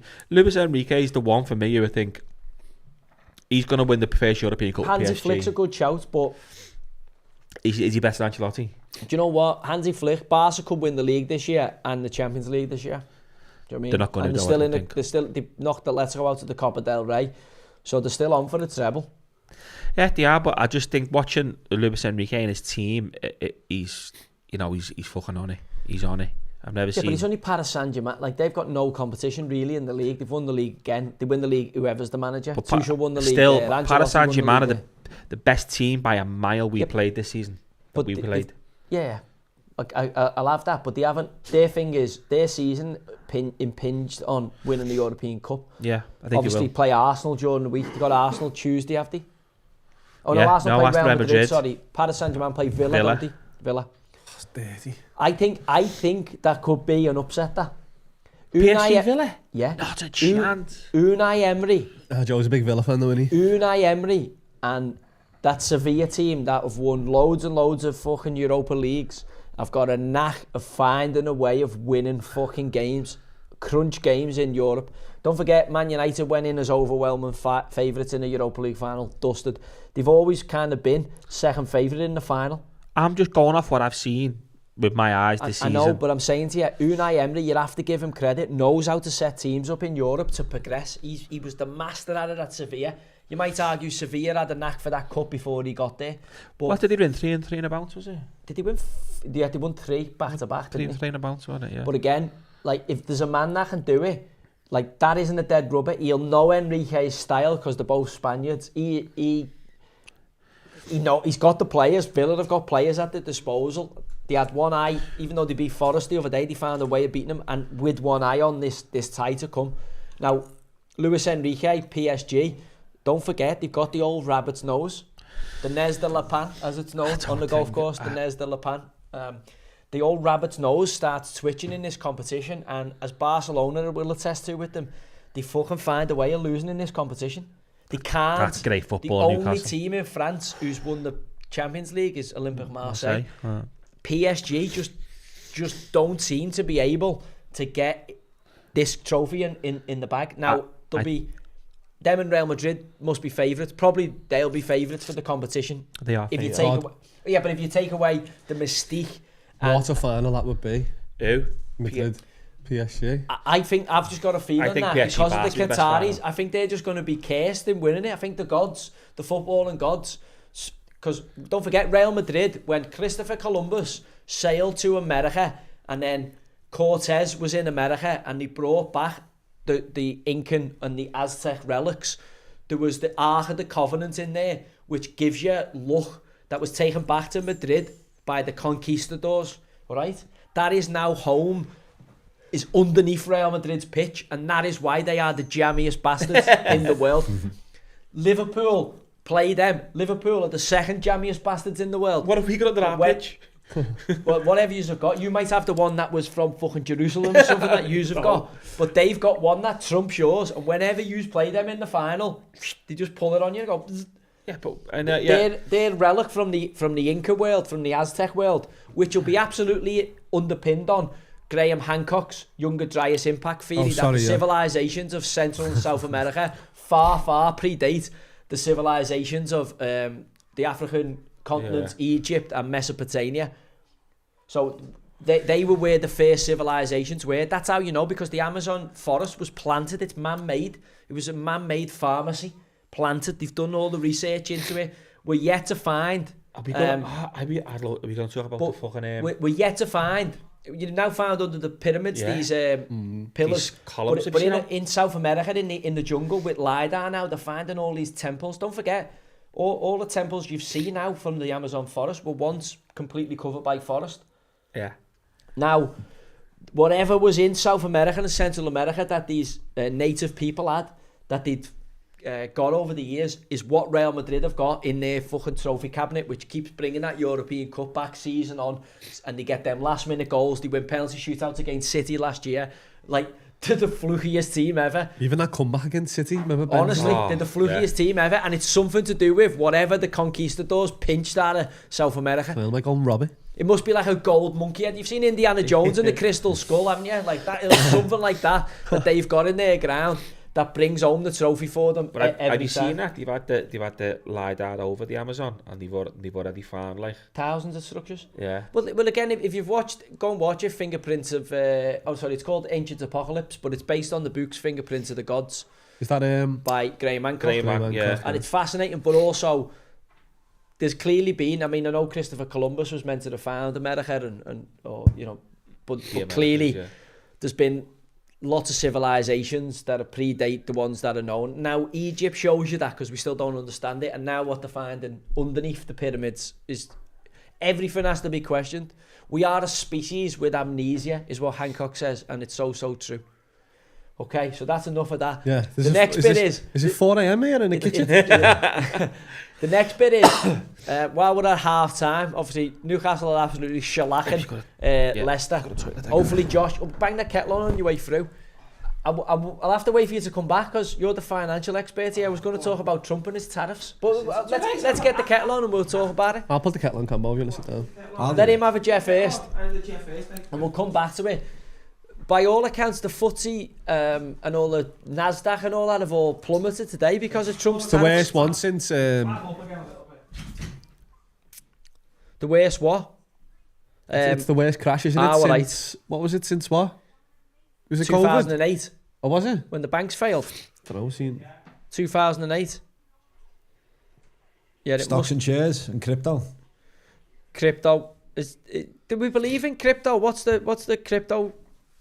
Bitcoin is the only one, but all the other ones, what are all these ones that like the rug pull? Didn't the Hawk 2 girl have a crypto? Someone contacted me for the crypto. Yeah, well, fucking they were getting into us, weren't they, saying, oh, did you see that? Like about sharing it on Twitter and that? Yeah. Saying they were going to give mad money. Yeah, they're just trying to rug pull our fan base, aren't they? Trying to rug pull us there, lads. Trying to have the kecks off our fans, which we'll never do. Never. We do know with that. Real fans. The Hawk 2 coin. Hawk 2 girl, yeah. She basically made a black coin. Obviously, everyone bought it, and then she like sold everything. Also. She didn't do it. It was the people who were behind it, didn't it? Yeah, we were never. She had a clue. I have like Trump. So yeah, Trump's tariffs. I've just got them up here. I think they're quite fair. If China are charging 67% tariffs on you importing goods, Trump's like, well, I'm doing 34 on you. Vietnam were 90, so 46 on them. The European Union 39, so he's done 20% on them. Like, what's wrong with that? If you're charging tariff one way, can't you expect it back the other? In theory, yeah, he's in theory it's right, but in practice, it's just nuts to even try and implement. Because what Trump was doing, there's two theories I've got on Trump. One is either super clever or one is either super thick. Yeah, but fucking hell, they're poles apart. But yeah, it's like that's saying there's no one, there's not middle, no middle we ground. could live anywhere. We've got the North Pole and the South Pole. It's like because what Trump's done here, a lot of space in between that. When you increase tariffs that much in a short space of time, it stops the global movement of money. So that's what he stopped, is the movement, the free movement of global money. So when you do that, you stop industries and you stop tech and you stop building and everything just shrinks. So you can't just... What people forget about tariffs, they're not imposing tariffs on countries, they're imposing tariffs on people. So your tariffs get passed on to the person. So it's like, yeah, I'm imposing your tariff, but that tariff will get passed, that Chinese tariff, that 50%, will get passed on to the person who then won't buy the product because the product becomes too expensive, which is what we're finding now. But you can see his logic in terms of if China are just importing into America cheap goods, all right? So the Chinese are getting loads and loads of work from the American people ordering loads and loads of product off them. Yeah. But then they're not buying any American product. Yeah. So he's saying, well, right, we're going to now turn the tariff up on your goods coming in. Yeah, correct. So that your people, who are making loads of money out of our people, are going to fucking pay more to us because the tariff imposed. They won't pay more because you stop buying.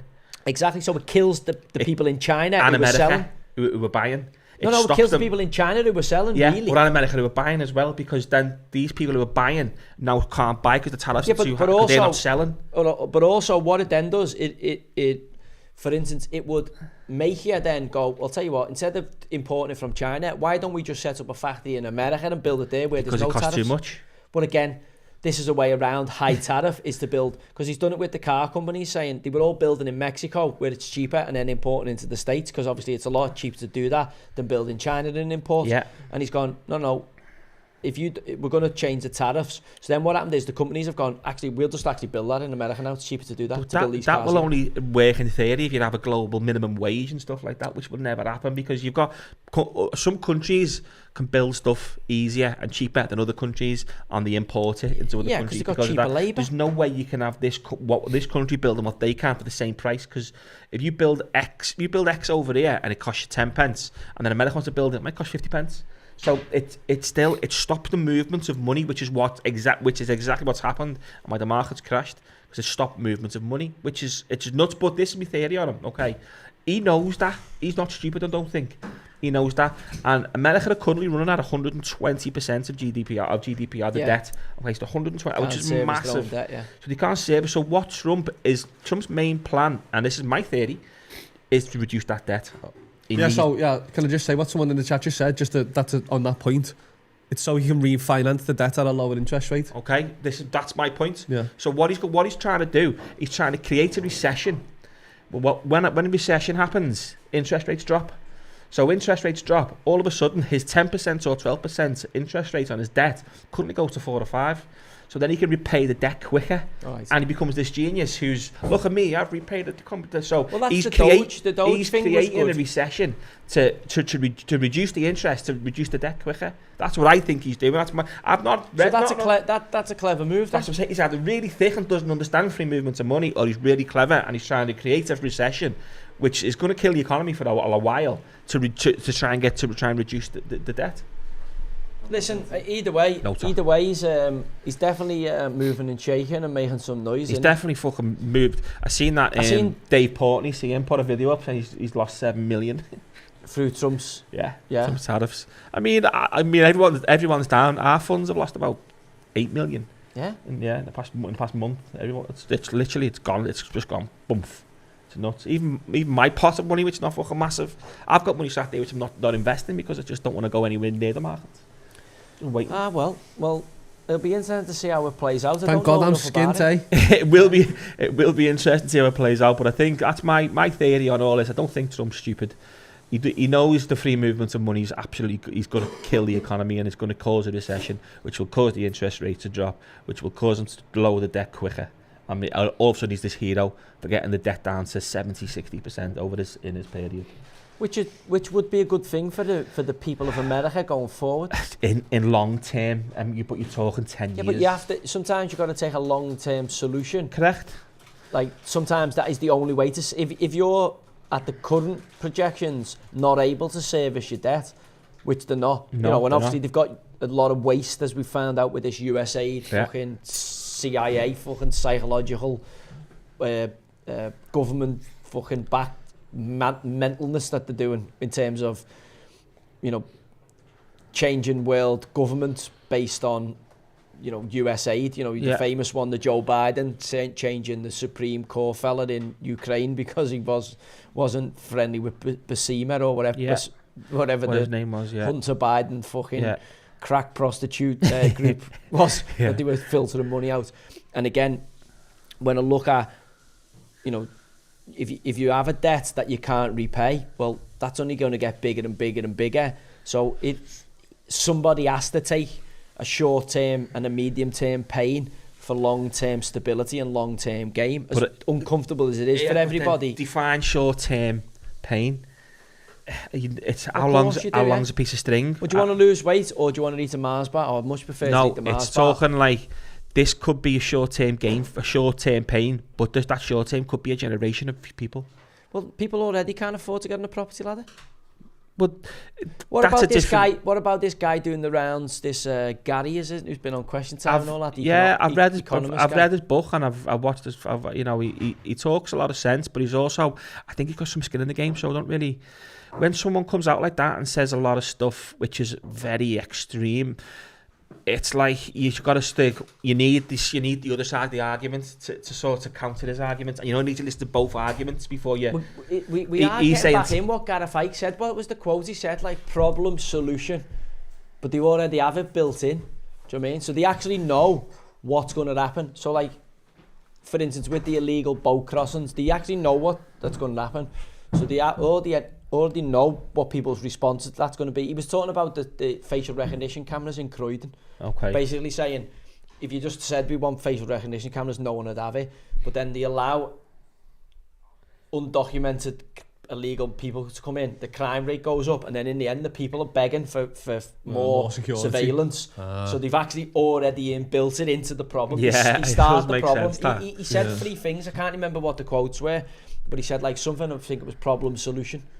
So like, they already set the table for the chaos, and then they've already got the problem. So like, he was talking about track and trace, because we're going like, don't think they've wasted that. That is a way of surveilling people in the future that they've built in. They just use COVID as the precursor to get that ball rolling. Yeah, and no, actually, that does make when sense. You're talking about stuff like that with Trump, it's like, are they actually already building that in? What was that film that they done? Is it Minority Report? The Big Short. No, that's Big Short. That's a great movie. That's a great film, yeah. The Minority Report, where they had the facial recognition and the drones would zoom into you, they didn't recognise you or something. Remember it? Minority Report with Tom Cruise in. Oh, the ball bag leagues at it again. Looked at all there. Big Meeks. Did they not realise how they're just setting fire to the credibility every fucking time they roll it out? Big Alan, Big Meeks. They're investing in it, aren't they? Who's Gary? Everyone's talking about Gary. He's the communist Gary. Oh yeah, yeah. I thought you know about Gary. He's the one who lost that billions overnight, but he also bet against. He also made a lot of money on COVID. I wonder if Lineker and Shearer are coming across the Sky, because they're leaving the BBC, aren't they, this year? And now they're on the ball bag league. They're on it. So I wonder if they're pulling across the Sky. Lads, I have to have a look at it. The rest is football. Have you seen their numbers on Twitter? No. Considering Gary's got 8.4 million Twitter followers, and Shearer's got 1 million, and Mike has got 400,000. It's fucking pathetic how many people watch their podcast numbers. Yeah, I've seen it. Yeah. I'm like, nobody's watching it. No one's listening to it. You say it's shite, don't you? It's grey. It's very grey and dull. It's just so dull. It would be, because Shearer's one of the most boring cunts on the planet. Mike is he's only there to have a laugh, isn't he? And obviously tick a box. Let's be honest, he does not. I don't mind him. I think Laddie offers nothing for me. I think he's quite funny. Nothing. I think he's alright. And then Lineker's just Lineker. Yeah, Lineker. Yeah, Lineker is a big, massive tit. I just don't like. Two changes for Leicester here. Is it? Benaouate on. Yeah, 2 changes. He's had a little go. Is it kicked off? Just kicking off. I'll tell you when. No, it hasn't kicked off yet. Did it? Oh no, not yet. Yeah, let's get back to the football. People are saying now. Yeah, but it's interesting that they're at this ball bag league. Simon Jordan's, I think, bang on the money, saying doesn't matter what Sky do here. Kicked off. Sorry, yeah. We are 10 seconds. 10 seconds. I said to you, it kicked off. It's interesting that Sky are going down this influencer route in response to in response to the people turning off and not subscribing anymore. They must be facing an absolute exodus of subscribers to go down this route. Cheers, Josh. It's not going to last, that ball bag league on Sky if they carry on, because the numbers aren't. No one's buying tickets. Never mind watching it on Sky. But again, isn't it mad that you've got a game on tonight and then you've got the ball bag league on another channel? So you're competing with the Premier League. You've actually built your own product to compete with Premier League football, which is your main product. It's fucking stupid. I think they've done it on purpose. I think they thought in their own head, we can compete with the Premier League, yeah. They've got round the table and gone, we can compete with the Premier League with this. Is it live now? Let's It must be on tonight, yeah. It's just, gone to, they just showed you Alan Shearer, Mika and Alan Shearer's. Does that make sense for them to put it on the same time as M&F? I'm saying that. I think they could. They have in their head got round the table and gone, we can compete with the Premier League and do this. Yeah, but surely they know M&F is the only programme that has any credibility left. Stupid Sunday's gone now, hasn't it? Like Stupid Sunday. Super Sunday's gone to Stupid Sunday because you got a split arse on every programme. Yeah. Waffling absolute gobbledygook. I mean, at least here, you've got... They haven't had any split arses on, have they? No. They had Carnage. Carnage was on. But I mean, 9 times out of 10, Carragher, who does great analytics on this for me, and then you've Bellamy, who's played the highest level as well. So you've got Bellamy's Wales manager, so he knows what he's on about. That's what I'm saying. So you got two there who know what they're on about, whereas others the worst for me is on Sky during the week when you've got like they're just bakes, absolute nerds and virgins on the. Who was it? The other two? Did someone put a picture in the other day? And it was like literally two of the most random nerds ever talking about like the Premier. And it was like, what? Why? The CFO or the COO because they're going for influencers. Yeah. They think that's influence. What they're not realising is someone with an influence like that, right? They could be a boff arm. They could have an Indian boff arm. Did you not see the FIFA World Cup? FIFA Women. All right? All right, FIFA Women's World Cup has got 1 million followers, right, on Twitter. But they've worked out 80% of them have been bought and Indian bot farms because whenever they put a post up, like 4 people like it or 3 people comment on it. It's like, it just doesn't make sense. FIFA have gone out and bought an Indian bot farm. No, these people who go, we'll give you 100,000 followers for 15 grand. Yeah. Like, so FIFA World Cup, Women's World Cup have bought 1 million followers.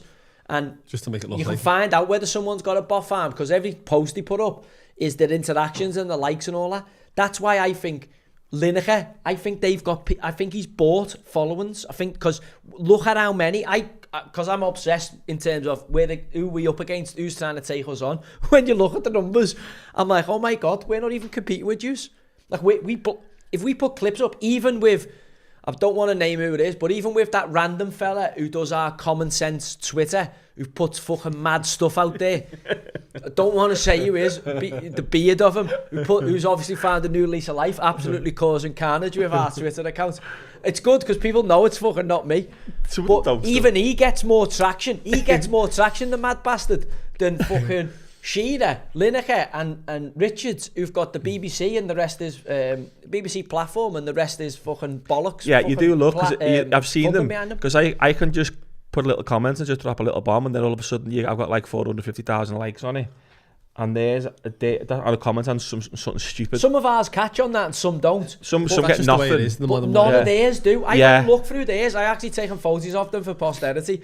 And I'm like, how have you got 8.4? Lineker, the only time Lineker goes on, if you go on his, and he bangs them on, and they get to like 300,000, and I'm going, I've only got 2.7 million, you've got 8.4.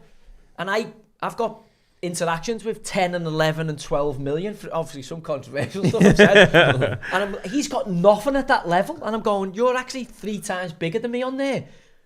But you must have a load of Indian bots because nobody's fucking listening to what you say, or nothing you're saying, or everything you're saying is vanilla, and nothing you're saying is galvanising people. It's just dull. Like even I watch the clips and I'm like, even like the production of the clips is fucking awful.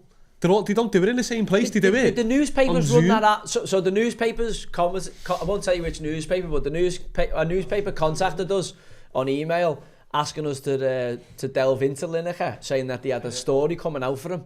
And I didn't read anything. I didn't buy the Sundays. Did anyone read anything? I haven't seen anything breaking the... He's probably got a kibosh, hasn't he? Has he got an injunction out about it? He must have, yeah. I wonder if his pal has, because his pal's been flattening somebody's missus. For a long time. For a long time. And I hope... do you know what? For Karma, I hope that comes out because... He's off. Because that's a terrible thing that he's done. Especially with him not being well. Yeah.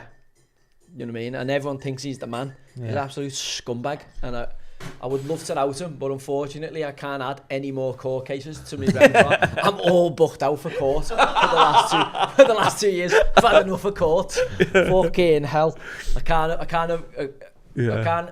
Now, if he says anything about me publicly, I will happily set the fucker on fire. I'll happily get the fucking flamethrower from the Boring Company off Elon Musk and fucking flambego him. But I can't be arsed with him suing me because then I've got to prove he's been fucking up to no good. That fucking little animal. That's it, enough. Anyway, we're back to the foot. Should we give everyone a little sneak peek of what we're getting up to on Thursday? Or should we keep it quiet? No, we can do, because then... I think people enjoyed the last podcast. I haven't watched it all the way through. I've probably done about an hour and 15 minutes of it because I hate listening to my own voice and I fucking think, shut the fuck up, let them talk. Yeah. Right? You're getting better though. I am getting better at it, but I'm still like, shut up. Like, no, fucking shut the fuck up.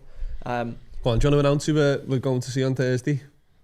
Thursday, we are with the one and only Ricky the Hitman Hatton. So yeah, well, I wonder what people want to know about him. Wonder what people want to know, other than how many fucking Guinnesses he drank in between fights, because he didn't half balloon it, didn't he, in between fights? He did. He was the Mancunian. I'm going to actually ask him, wasn't he? Does he regret that? If he had his time again, would he do it differently? Yeah. That's a good question. Anyone want a question to ask Ricky Hatton on Thursday? Because we're going to his gym. Would you say when Ricky was at his peak, that's when boxing was at its peak? What was that, early 2000s? With Pacquiao and that. It was up to, that's when you had the Cobra kicking about and Pacquiao, and it was up there, wasn't it? It was that weight was at its peak, definitely. I played golf with Bellew, didn't I, Friday? Oh yeah. I shot level par and then changed my clubs. What did you think of Bennington? Clubs the next day. It's fit. It's a lot. It's well worth a visit, but it's wide open compared to Whiting. So I shot level gross.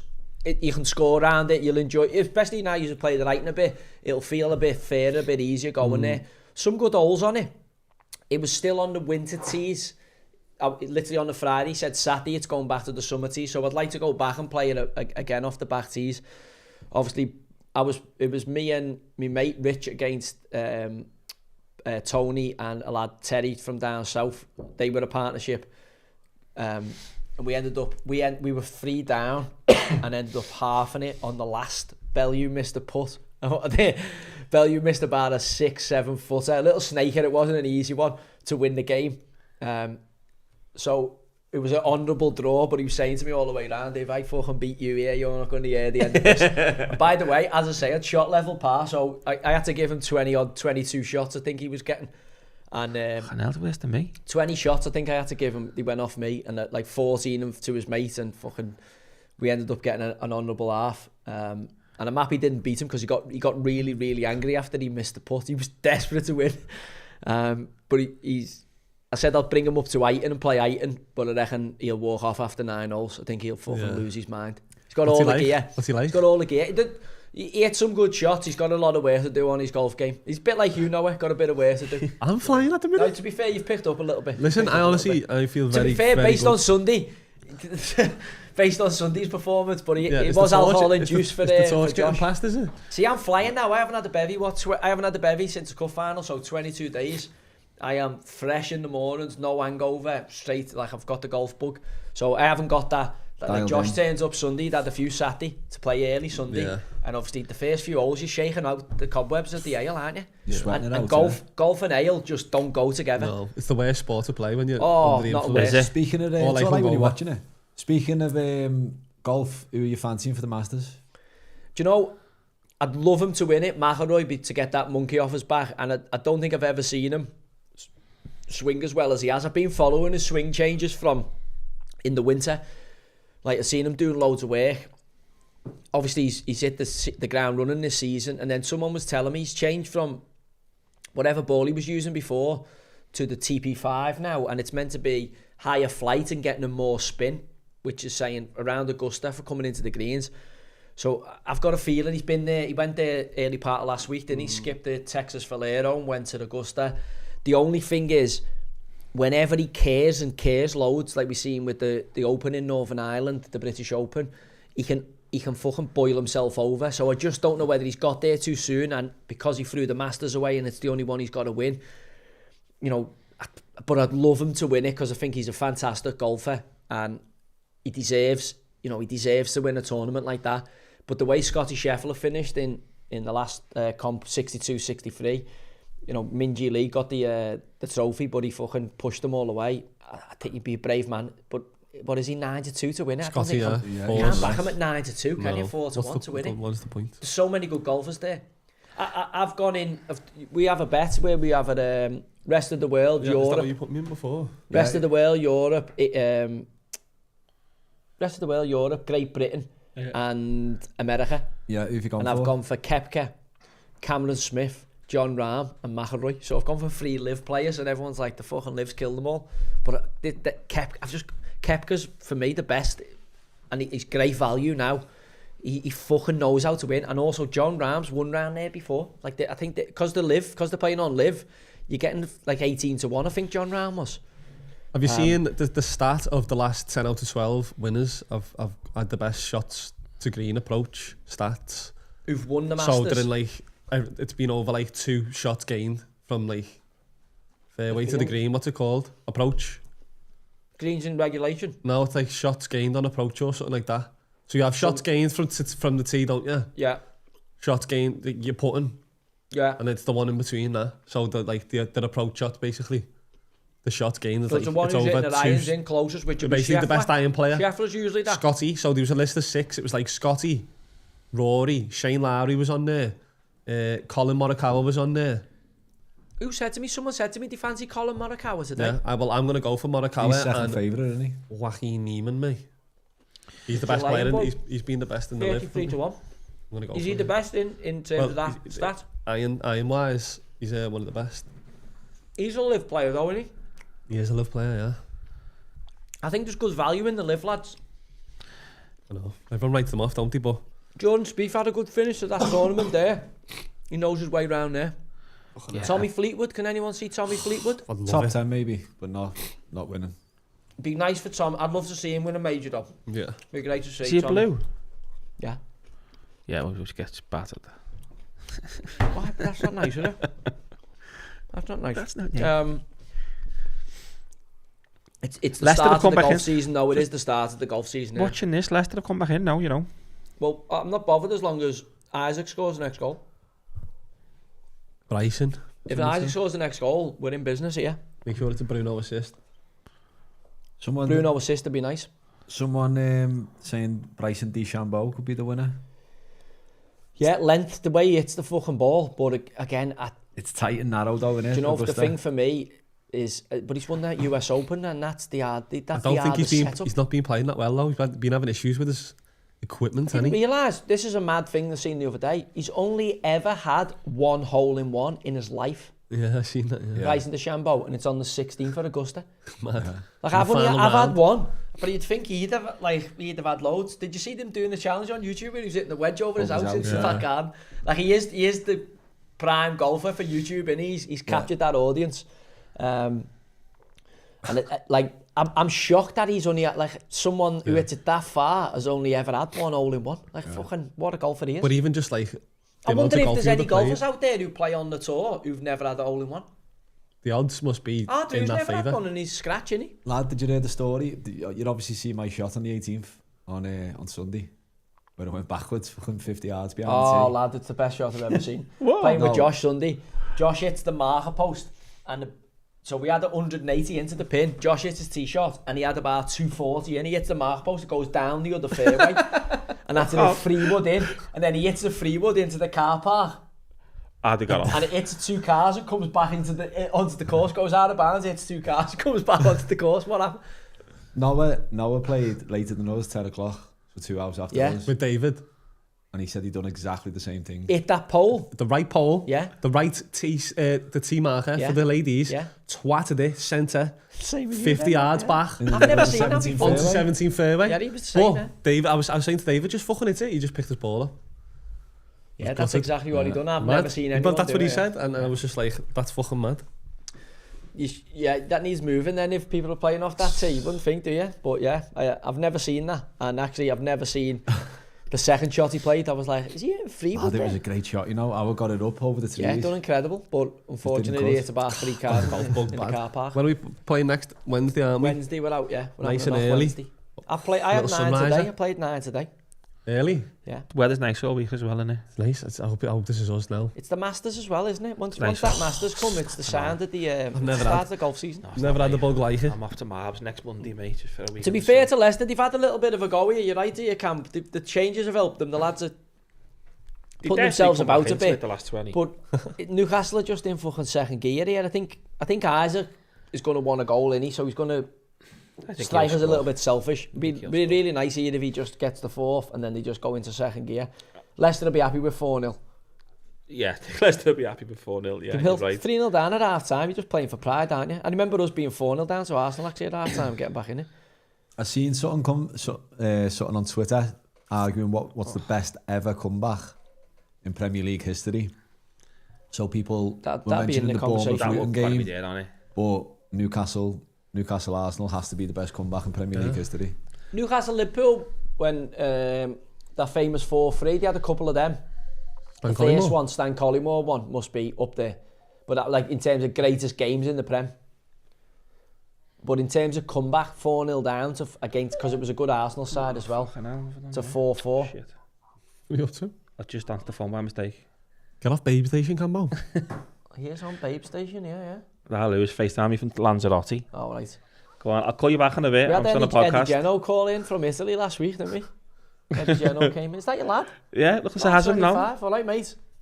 Size of him now. Look at the size of him. It's massive, isn't he? Go on, I'm on YouTube. I'll call you back later in a bit, okay? I'm live on the I'm telly. live. Go on, see you in a bit. Yeah, Cheek Tiote's goal, who's sadly no longer with us. Left footed. What was he like as a player? And Good player, as a Czech. lad? Really good player, yeah. Was it Yeah, half really good time? player. Yeah. What Like what was it would- half time? I remember when he first came in and he was just absolutely flattening everybody in training, like where you're like, and obviously when they come from deepest, darkest Africa, he'd come from Holland, but you know he's an full Africano, and you're like, he hasn't got the memo here. Like we got a game on Saturday, and Czech just didn't care. He like training was like a game, and obviously he's just getting fired into everybody. I always remember looking at Pardew as if to say like, can I take the gloves off here? Like is he? But he was like, and then once he came off the pitch and you were in, he was the most softly spoken, the quietest lad ever, but he was just an absolute animal on the pitch. And then you were like, he's going to be a good player, him. And then comes right in the team, and he literally just, you know, sometimes lads take, especially coming from Holland, take a little bit of time to adjust. Yeah. He just hit the ground running, and he really, like, we had Nobby who'd gamble and get a goal. I ended up moving to the right of midfield, and then we had kind of Enrique Gutierrez left hand side who just fucking done their own thing. They almost need a Casey to themselves, but we just kind of left them to it. And then you had Czech old, really good at winning the ball back, like really good, almost like Saicedo for Chelsea now in terms of a one-man pressing machine, but could play. He was a good footballer. And obviously that gave Nobby the licence then to go and make that third man run into the box and gamble. And then I could just tuck in, or obviously play, because I didn't have any pace. I had to invert anyway, so I'd just go and stand where the left back couldn't get me, and I was quite quick in and out of possession because I was looking for the kind of front side of the team. But I'd tuck in, Gutierrez would go, and I'd tuck in from right midfield to allow Nobby to go. Yeah. But between the four of us, do you know what? That's probably as well balanced a team I've played in. You obviously had Colaccini, Mike Williamson at the back. Who's your 9? Our 9 would be Andy Carroll. Carroll. Was it Andy at the time? Shoulder Amiobi. We had Andy Carroll, Shoulder Amiobi. Alan Smith would play sometimes as a midfielder as well, Nicky Butt. And we also had Peter Lovenkrands on the front line, who you had 2 big uns, and like we could play a few different ways. You could play Nobby just off Andy, so we could pack the midfield out a little bit and play Nobby in there, or like Danny Guthrie was there at the time. We had like some nice, like we were hard to beat. That was what was good about the team. We weren't like a load of superstars, but obviously you had the big horse up the top of the pitch who was fucking unstoppable. Like just scored those 2 goals this week for Bordeaux. I've seen the goals, yeah. But do you reckon that was your best season on the right hand side there? Yeah, no, I had a good season at City, but I would have to put it like that would have to be one of the really good seasons I had playing in a position I never thought I'd play. But like, don't forget, I didn't play it as a winger. I played it as a kind of like a Beckham-esque. No, definitely not Beckham-esque. No, definitely not Beckham-esque. Your game was with that ball to Andy Carroll. Yeah, but I wouldn't get that. I'd play inside. It was like it's almost like a right half. It used to be like an inside forward, a right half kind of position. Again, I don't know what you would call it now, because I'd start right midfield, and defensively I'd be filling in with my fullback and playing right midfield. But actually with the ball, I didn't stand out wide. I'd sometimes come and stand inside in the pocket, and the fullback then's got a question. He either comes in with me and he's out of position, or he stays in. Danny Simpson played right back to me. So I just had 4 triggers for Simo, and Simo always says, it's the easiest I've ever found Premier League football. I just say, look, if you look up and I'm there, you go there. Pass me the ball, and I'm not marked. Pass me the ball, and I'd say to Andy, if I'm there, I'm going to get turned, and that ball's going over the back shoulder of the defender. I'm going to turn I'm just going to hang it on his back shoulder, and you can just go crash into, right? Yeah. I said to Simo, if you look up and I'm marked, the space is behind me, so put it in the channel behind me. Right? If you look up and I'm inside and I'm not marked, play me the ball. If you look up and I'm inside and I'm marked, curl it down the line, because that's where the space will be. So it was fucking dead easy for him. He said, just dead easy for me. I say to him, if I'm marked and I give it back to you and I'm pressurised, just clip it over my head. Yeah. And then the centre forwards, so we had like 3 moves, and we caused fucking havoc in the Premier League. I think we finished 11th, but we were winning 3-0 against Leicester on the last game of the season, and we would have finished 9th, first season back in the Premier League. So after Shearer got us fucking relegated, and we had the nonsense of Shearer and Ian Dowie, and then they all ran away, we Colin Calderwood and Chris Hughton ended up, because they were coaches as caretaker managers and were sound with us. And then we started the season, and Mike Ashley hadn't put anyone in. We ended up not signing a bonus sheet because we fell out with Ashley. He was trying to bully us all into signing fucking some mad bonus sheet. So we ended up not signing that first year back in the Prem. And we sold Andy in the fucking January, and we still finished fucking 11th. And we were winning 3-0 at half time against Leicester. And all the fucking Spaniards started fucking about. Solomon Joyce scored a hat-trick for West Brom. Sorry, not against Leicester, West Brom. And we drew 3-3 and finished 11th. But I had an agreement. I was arguing with Derek Lambias about signing a new contract, and he said, if you finish top 10, I'll give you the extra year you're looking for. But if we don't, and I was like, well, say something happens. Now, look, I never signed the contract. And at half time, I'd have been getting the extra year. And then I wouldn't in the second half, because we do 3-3 and finished 11th. I'd have been scrapping in the dressing room with the Spaniards, because they got caught fucking about with the ball. Jose Enrique and that a few times, and they cost me a year on my deal. Yeah. I was saying to Derek, you can't build a contract like that. That, you know, you run a casino. That's why you're a casino manager, not a fucking football chief exec, you fucking buffoon. What was Ashley like, and what was that like, going like kind of the arguments from the dressing room up to the top table? Do you know, every time I met Mike Ashley personally, he was fucking sound. You get on with him, he's a fucking sound fella. No problem at all with Mike. Absolutely sound fella. Loves a pint, loves a night out, looks after people who are loyal for him as staff.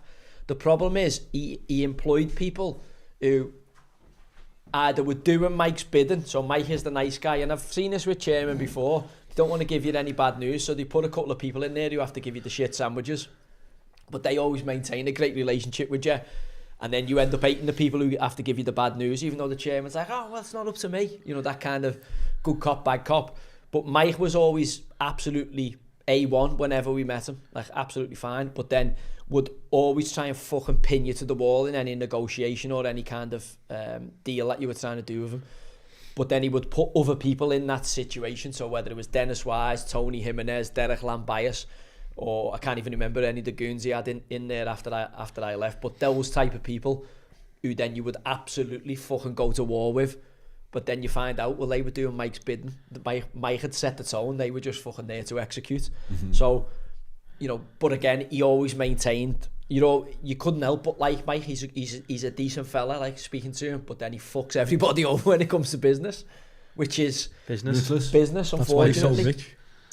Yeah. That's why he's a fucking multi-billionaire. Yeah, he owns shitloads now, doesn't he? Do you know what he bought? Remember Kids Cavern? Yeah. He bought Kids Cavern. Is that still going? No, Mike actually bought it and shut it down. Sports Direct. What do you mean shut it down? He's put the kids. Kids Cavern was in the Met Quarter. He owns flannels. Yeah. Does he? He owned flannels, and he bought Kids Cavern and just shut it down because flannels not the only like kids clothes shop in town kind of thing. But he said business. Listen, he's He not bought stupid. cricket. He bought cricket as well.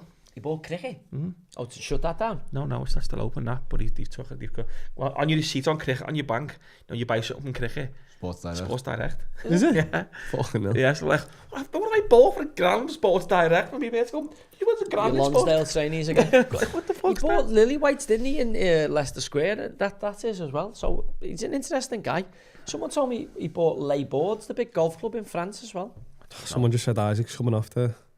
Callum Wilson's coming on. Ah, God. Is he coming off, Isaac? Do you know what? Don't worry, lad. We're on Paddy Power, don't worry. Did it? Oh, yeah, the sub. The sub, you innit? worry. So if Wilson scores, Yeah. we get the same. You can see But that for- happening. but Yeah, the he's captaincy- fuming there, and he just shook his head. For your Who? captaincy, Isaac coming off. He's for gone. fancy Injured, footy Dominic? captaincy, yeah, you He's my captain, I'm gutted, honestly. Yeah, But I am, Has yeah. anyone picked the scoring captain this No, week? 'cause everyone- it's either him or Salah, innit? So You had to pick Isaac against Leicester, didn't you? some freak triple captain Brennan Johnson. Like, fuck, it's why just would you mad. do that? Honestly, I don't Southampton know. at home. Yeah, I suppose he gets, yeah. But then even that. Yeah, you get mad ones like that who, like, you Just don't so forget all the that. mad decisions they've made all season. I had Savinio for City, but he didn't even get a minute. No, didn't Guess who was get on first on my bench? Morgan Rogers. Oh, yeah. Have the stormer. Yeah. I've got Guardiola on my bench, got 9 points as well. I've got Guardiola on my team, yeah. Who? Guardiola. Guardiola. Yeah, he got a clean sheet bonus, didn't he? The Mentos got me 9 points here, like. Yeah, a nightmare. I think I was leading the month after the first week. I was Was you? certainly up there. Yeah, you had a good week, didn't you, actually? Yeah, certainly up there. I But d- then You had a decent week this week, to be Proper fair. bang I'm doing average all right, week. yeah. Look at Doing that. all right. Yeah, I'm on 40 odd before this game. 44. Yeah, It's mine's so 48. hard though. It is so hard to So get your hard. captain right. It's the mad one, and if you get that captain right, you're in business. I'm about to go into third place, I think. Gutted. This You were in freak- for the title, weren't you? You were chasing it I down. can't get this freak in front Lad, of me. I celebrated Munoz's goal, thinking I'm the only one who's got him there, and then about 12 people in our league. Every I was cunt's like, what? did Must you be the have- double game week for Palace. I got it.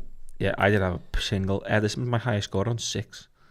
In terms of player of the year, we're saying Salah's got it then. There's no one in the shake-up for it. His numbers has got to have it, hasn't he? Young player of the year, Oh, that's a good one. Is it Morgan Rogers, would he be Morgan in there? Rogers, he's so Rogers good, could isn't he? get it. Morgan Rogers. I thought Cole Palmer would have had the sniff, but he's No, gone, he's he's gone He's quiet, hasn't he? gone very He has gone cold, quiet. hasn't he? Gone cold. It's got to be Morgan Rogers. Yeah. Morgan Rogers, I'd say. Who else? I don't Clive, think of anyone else, maybe, mate. maybe Delap. Clive had the Delap purple. in a bad side. Clive has the Delap purple scored, patch. He scored 12 goals in that Ipswich side, Liam Delap. He get had a relegated, little bit of though. it. Have you seen the age of the kid who's just come on for Leicester? That Monga, his name is. How old he is? No, 15. No, he's not. What? Jeremy Monga, yeah. he's not 15. He's on his kit. They can't have the betting sponsored on his kit. 15, No yeah, he is way. 15, 2009. Look at him. Wow. Is he a He beast? can't have the betting on his kid because he's too young. Wow. Wow, 15, he must be the youngest player to play in the Prem. I mean, they're clutching at straws here, aren't they? Like, this is just to try and keep the fans from absolutely setting fire to the ground. Send it. Our Lucy's 14, so send us in. What happened to you? This is to stop the fans going absolutely mental, these type of subs. You know, we're going down with a whimper. We're getting pumped at home. Oh, that's not nice that they win you. What's The this? My Vardy. Marge just sent me this. Said Paul's on it. What's this? See Marge fella there. See him? Filming. Watch him. Big Evertonian, is he? Yeah, when he goes to match him, yeah, but watch him here. See him there. That's old one, that. Is it? Yeah. Yeah, that's Moyes' early iterations. So what are we saying? Would Everton take a Vardy? He couldn't come to Liverpool, can he? Fucking hell. Are you? I'm saying, we need strikers. Fucking What's hell. in that bevy there? Well, Calvert-Lewin's going to go. We've only got Beto. I've heard that's a Spurs. You know what? That Muniz for Fulham. Why would he go Why for is he going to Everton? come to Everton? From You Fulham. need to sign someone from abroad or the They're going to champ. finish above us. Why would you sign for a club Are below you? Everton in the not table? bigger than Fulham at the minute? Everton, no, I don't think they are, because Everton are Fulham's bigger got the than London pull, West London. Fulham going to be in and Europe. Fulham are going to be in Europe and above Everton. So I'm going, who could we sign? You got to look at the teams who get relegated. Delap's the one then, isn't it? Delap, but there's a rumour. I think Delap is United. the best we can do in the window. If we take him, you go, he fucking works hard. I think the fans will like him. He's a Moyes type player. He's British. He's young. Perfect for Everton. The only thing is, there'll be 4 or 5 other clubs who might be. What about in the same thing? Evan Ferguson? Nah. Just He signed for hasn't West been Ham. fit. I liked him a lot when he first come through, but he's had 12 months of really bad luck, I think.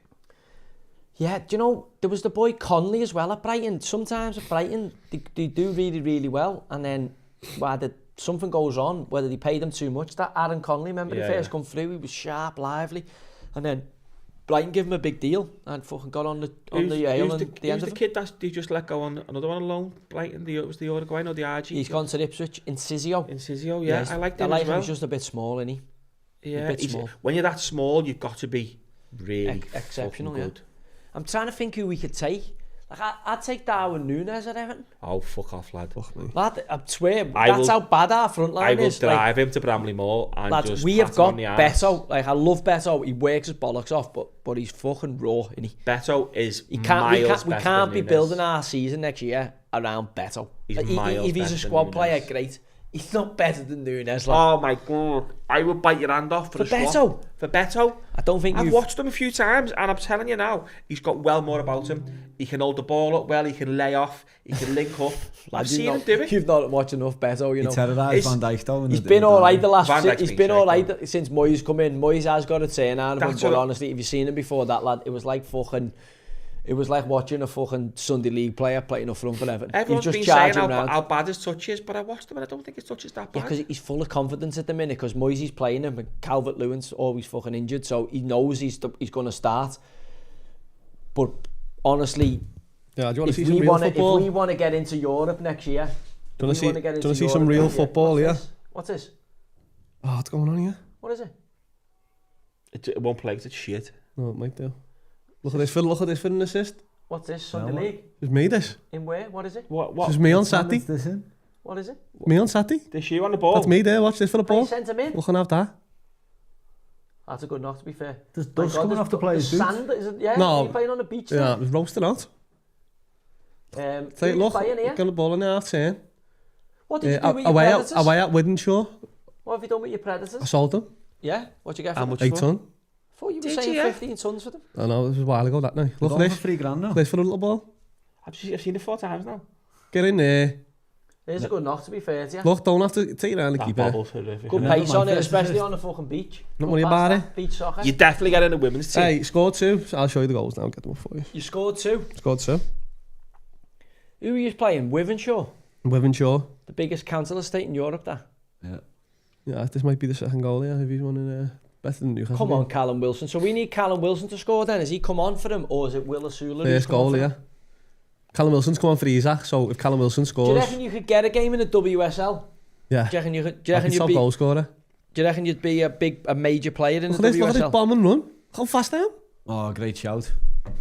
Richarlison back to Everton, you take him over. This for the finish? I don't think he should, you know. I don't think under pressure? I just don't think he's fit enough to play anymore. 5-5. I think his injuries are took his What a toll. game. Spectacle. 5-5. Spectacle, What's that? What was that in the middle of the pitch? What was it? The ref. Ah. Yeah. Fucking Miss Piggy referee. No, let's not. Miss Piggy was your ref there. Yeah. Big fucking fat bush pig in the what? referee's kit. She was decent. Good ref. She was decent? Yeah. I'm not even messing. What, to look at? No. I was going to say, she's fucking filled the kit out there. But she was a good ref. She was, honestly, Was she good? She's got some back door on her. Would you? Fucking J-Lo. No, we've gone all quiet here. You're going to get fined by the FA for this. Look at the fucking Kazi on her. Look at the size of the arse on her. No one's getting fined. Yeah, look at his bursting runs into the box. Lad, look at him moving. Like Cambo in the school sports day, that. With Ash. Right, less of that. So she was good. Yeah, honestly, you were having it. Honestly. What, would you have male linesmen? Would you have linesmen at that level? No. No linesmen, just the lads. Don't you have linos, though? Just honesty, innit? Honesty, yeah. You have managers still flagging. On the flag, the managers. Yeah. 5-5. 5-0, yeah. How many were offside? Where are you in the league? I don't know, he only signed a few weeks ago. What team is it? You not Parklands? No, I've left Parklands for... Oh, he's chasing the dollar. Who is it? How can you get paid Saudi investment? Yeah. So you pay the players but not the linesmen? Josh, me agent, to be fair. What, is it a better team than you were at before? No. No? Wish. I wasn't getting paid for Parklands. Yeah. So. Well, it's your time, innit? Time is money, unfortunately. So, time is money. Leicester have had, to be fair, in terms of all you can do is Leicester there is win the second half, and they haven't quite won it yet, but the draw in 0-0, it's a moral victory, isn't it? But, you know, we were saying could be 5-6. And to be fair, they've had a right go second half compared to the first. They've had the go, but again, you know, quality. That you've got final to take pass. something out of it if you're Leicester, and all you can say is, look, we fucking had the right go. I was on an hour in that 3-0. 3-0. There's still 10 minutes to go. I think it's because you kept saying 4. Oh, that's a great tackle. No, now, if that was at Anfield, now Liverpool fans are starting a petition, trying to get Tarkowski sent off, trying to fucking... Like, his tackle there, his momentum can do nothing other than take him into the player. He has to challenge for the ball. You're 3-0 down at home, you're about to be relegated. If you don't challenge for the ball there, your fans are going to go absolutely fucking mental at you. No, it's not. That's not bad. Your momentum takes you in. Yeah, no, it's not bad. It's not a foul. Not even a foul. It's about that eye. Let's see. Yeah, it's about that eye. It's not like It's not even a foul. This what I don't like is the Tonali rolling around on the floor as if that's a he's really being bad caught. tackle. No, he's being caught. Lad, you got shin pads on. That's the reason you got but shin he's pads caught him on the side of his lower Campbell, ankle. let's be honest. It's not enough. enough. I'm not saying it was. If you but were I'm having a saying fight he's with got him in the caught. street, you wouldn't stay down off that, would you? That wouldn't keep you rolling No. around on the floor. No. Like that's not enough to keep you on the floor, absolutely incapacitated. A little kick on the shin like that. No. Like you'd What? fucking jump right back up. If someone done that to you, No, on the I street, know, you'd I'm jump agreeing with you. right I'm back just up. saying he's been caught. But yeah, you shouldn't be rolling around like that, but he's definitely been caught. Do you know what I Can't mean? bear him. Did you go on a sunbed, did you reckon? Tyndall? Yeah. Don't know. He doesn't like the looked- he limelight, looked the although he had type, a like. massive spread in one of the Looked the papers at the He weekend. does like the limelight. He drives around in a fucking Lamborghini Tyndall, Urus. he's fucking shy and retired. I like the way he just keeps himself to himself. Always sits on the bench and that doesn't fucking stand up next to the technical. He goes the and referee he or gets the a spray technical tan area. and drives a Lamborghini Urus. Look at Tyndall. I think watch him. him and Eddie Howe have completely, everything they do is choreographed, like that's completely and utterly planned because everyone focuses on Tyndall and Eddie Howe's left alone to just get on with it. Tyndall's arguing with the opposition bench and the referee and anybody else, and Eddie can just fucking take his time and calm, To be fair to composed. Tyndall, he's been with Eddie Howe since day dot, hasn't he? He's come He right has away. until he jumped in his grave when he first left Bournemouth, and then he shit the bed, didn't he? When Eddie Howe left, he took over them in the Championship, shit the bed, got chipped, and then went back with Eddie. So Eddie must have had it. He wouldn't have got back with Eddie if he'd done that. Eddie Howe must have said to him, "You stay there." He tried to step into his shoes and be the big man, didn't he? He tried to be the gaffer after Eddie left Bournemouth. Yeah, and I know, shit the bed. But I'm saying he shit the bed. But I mean, Eddie Howe must have given him the blessing to do it. I don't Must know. have. Well, I'm saying you're either Eddie's assistant, and like he said in the paper at the weekend, me and Eddie aren't friends. We're in a marriage. Right? Well, I know that's funny because when Eddie got fucking potted at Bournemouth manager, you stepped into his fucking grave and tried to get them and thought, right, I'll get them back into the Prem from the champ. What's he just done? Shit the bed and then end up having to go back to be Eddie's bridesmaid so I've always got that against him. I'm going, well, hang on a minute, if you're so loyal to Eddie, when Eddie gets the bully, you fucking go out with him. Because if he's your gaffer and you're married to him, you fucking live together, you die together. What happens is Eddie gets his head chopped off. You don't fucking step into Eddie's grave. Yeah. So that's what I he assume. now is in Eddie's fucking pocket because he shit the bed and he probably doesn't want to go into the hot seat again because he's fucking No, well, that's failed. what I'm saying. I assumed it was because Eddie must have given him his blessing to do it then. Well, I don't know. Otherwise, but either way, if he fell out, he no, wouldn't be. Either way, it doesn't matter. Either way, you leave. Like if you're a proper fella and your manager gets sacked and you're on the staff, you go with him. If you come in with him, you leave with him. Now, if you're not a proper fella, you stay and you try and get the job yourself, or you fucking, you stay on the staff after the manager's left because you're a club man, you're a company man. But anybody, they always say in a football club, when you get the sack, the people who go with you are the people who are your people, the people who stay, on the staff. I'm not saying fitness coaches, fucking other people, ancillary staff around the edge of it, but your coaching staff. Yeah, not the fucking chefs or nothing. Should what a go touch. with you. Okay. Callum Wilson. We need him to score, don't we? We could do with Callum getting a goal here because it saves our... It's actually lovely timing. About 10 minutes to go, do you reckon? Probably with stoppages. About The ref 10, might yeah. do them a favour and only play 4 or something. But Newcastle are having a little pop here. I don't get this kid. This is Give it a Sula. go. Gotta give that. It's too much. I haven't seen much of him. He was at Sheffield United, weren't he? So they've taken a bit of a punt on him. Must have decent legs, good size. I had a look at him actually for Bristol Rovers on loan from Sheffield. I didn't think he was ready at the time. That was 2 and a bit years ago. He does look like a bit of a unit, doesn't he? He's a big lump, like, but he must be a running machine. Eddie tends to take lads with good athletic profiles, doesn't he? Like really good physical That makes running sense, data. doesn't it? Big, strong. Well, they're better without the ball, aren't they? They prefer you to have the ball, so they can pressure rather than Yeah, play against I was low block again. teams. I'll go back to that Muniz for Fulham. Proper impressed with him again. Beto tore Van Dijk a new arsehole at the. So you I'm not talking about that. I'm talking about forget that. His touch and his finish for the goal as well. it was a foul. Pushed him in the back. It wasn't a foul. It's a nudge. It's a nudge, not a foul. So it was touch, but it's touch to bring Really good and then touch on his knee. Yeah. great. But then it goes right through the middle of the keeper. I know, yeah, Keeper but I mean, should it's, say, Alisson had to save it. but even over the whole So game. you're going to sign him on that fucking one game? No, because Right, how many goals has Munoz got this season? No, 6, 7. The last season, he was unbelievable. Right, well, let's see how many 6 or goals. How 7. mhas he got this season? 6 or 7, I think. Has he been injured and has played a bit? But been he Well, Well, whose fault's that? He scored 2. He scored Jimenez has been playing in front of Whose fault is that? 8 goals. 8 goals in 30 games, so 1 in 3. Not bad for the striker. More than And the Nunez. season before, he had Fucking 9 better goals, than so in 26. saying, So he's if 1 I in can 3. have him as a Nunez replacement as Right, on our he's bench. never he's 23. He's never ever scored double-digit goals in a season. The best he's ever got is 9. He's had 9, I don't really. That 5, doesn't 5, really put me 2. off. But he's a number 9 who doesn't get you double-digit goals. Yeah, but I don't. He's 1 in 3, which unfortunately for the top side, you've got to be minimum 1 in 2. I'd much prefer him off our bench than Nunez. But that Nunez is cat piss. That's That's why what I'm saying. Brennan Johnson dehydrated scored cat 11 piss. this year.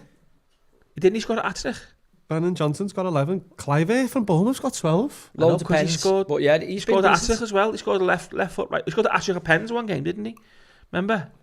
Cunha's got 13. He'll I be like off that on me. Larson, the lad up front for Wolves. I think he's a fucking good player. He's got 11. Yeah, I like him. I think he's a good player, good size. No, I like that Nunez, mate. I think he's got a bit about him. His touch was good. His strength is. 11 and 30 though. I've never seen it. I'm just saying, Kanate's a big lump, but I've never seen anyone like ping Kanate like he did. No one, not even this season. Not seen no one ping. Kanate is a nuisance, but I thought Kanate was fucking abject. What was he yesterday. doing Crap. that? When Fulham should have had a penalty? What was he doing that stupid half turn on the 6-yard box? It's a lack of energy, which means a lack of concentration. They're all going through it. Every one of them are going through it. I think Liverpool, it's going to sound mad, Liverpool to get back to the top table of European football are 6 players away. A left back, You need a a right back, I think you need at least 2 centre midfielders. At least 2. and we need a centre You forward. need a left back. Need a left I back, think and we right. need another forward player. Definitely need a centre forward. And I think you need a number 9. I don't know when I say forward player, you need somebody who You need can a play. utility player. I think we need because Trent's going. If we're going to stick with Conor right back, which I'm happy with, I'm no problem with that. We need a kid who can get his foot on the ball and pass. We need someone who can create. What about the Rio? I seen Rio's thing saying he thinks Man United should go for Adam Wharton. Would you say him for Liverpool? No, he's not. He hasn't got that pass. I like him, mate. He's a good player, but he's not got. He's very much like a McAllister kind of player for me. He's a box to box. He's a No, he's engine. more like he reminds me like a Carrick. No, he can get up as well. Is he? Yeah, he can get up. I've seen him fucking bomb forward. I've just seen he's tidy on the ball, his first touching his I just need. I've watched a bit of him with that Zubamendi. What we were trying to get. Did you see Liverpool trying to take like Jared Bramthwaite out of Everton? I don't think. I think any team would have Jared there was a Bramthwaite. sniff. There was people telling me that they were sniffing around Bramthwaite. I can see it. Who Liverpool. is a better left-footed centre-half than Jared Bramthwaite in world football? World football. That's a big shout, isn't it? There's fucking plenty out there, isn't there? One. Go on then. Is what's the name? No, he's not. Right, he's right-footed, isn't he? That's, No, what's the left. Let's have a think. There's plenty out there, and Al- you haven't come up with any. Real Madrid. Fucking what's his name?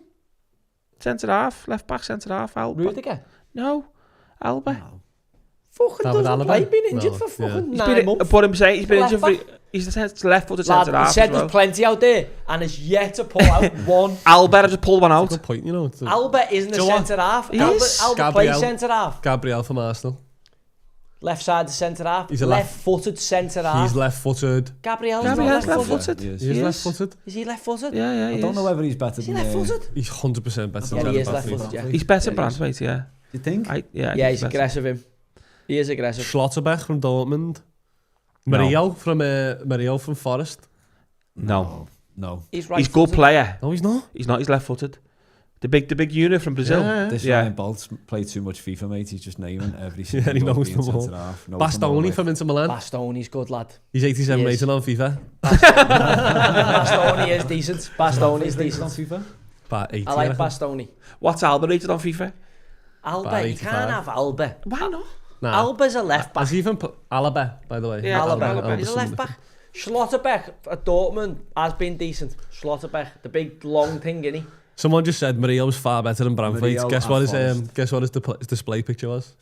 Forest badge. Isn't it Ariel I think Hawani? I agree with him though. I agree with him. Murillo's been good, to I be do fair. agree. He has been I good. do. Branthwaite's going to get in the England squad shortly. Branthwaite will be a good player. Listen, for the World Cup? 10 years. I think he'll get in the Quansah World was in the Cup last squad. England squad.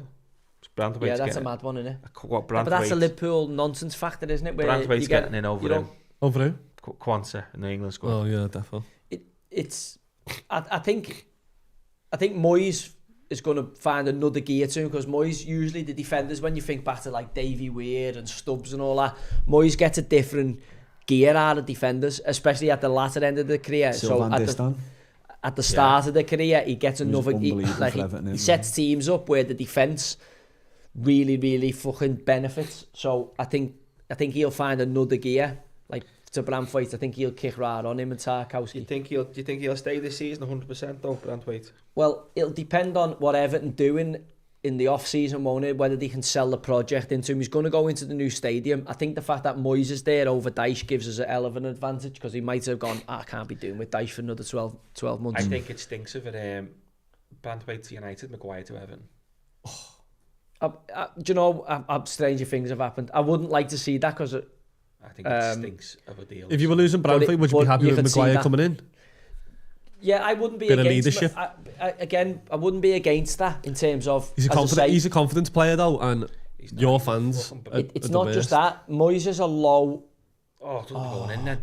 Moyes is a low to mid block type of manager, and I think that'd benefit Harry Maguire. He's a good footballer. Not having to squeeze the line and get up the pitch, I think could help him a lot. I think he's brain dead. You've seen Moyes take, Phil Neville out of Man United and get a tune out of him. I think he likes the British type of lads, because he knows what he's going to get from them. I think Harry Maguire for Everton, and if we do lose Branthwaite, Harry Maguire could be a really good fit for Everton. I think Harry Maguire suffers from Man United being absolutely all over the fucking gaff as a team. And there's definitely a player in there, but he's a bit of a scapegoat for them.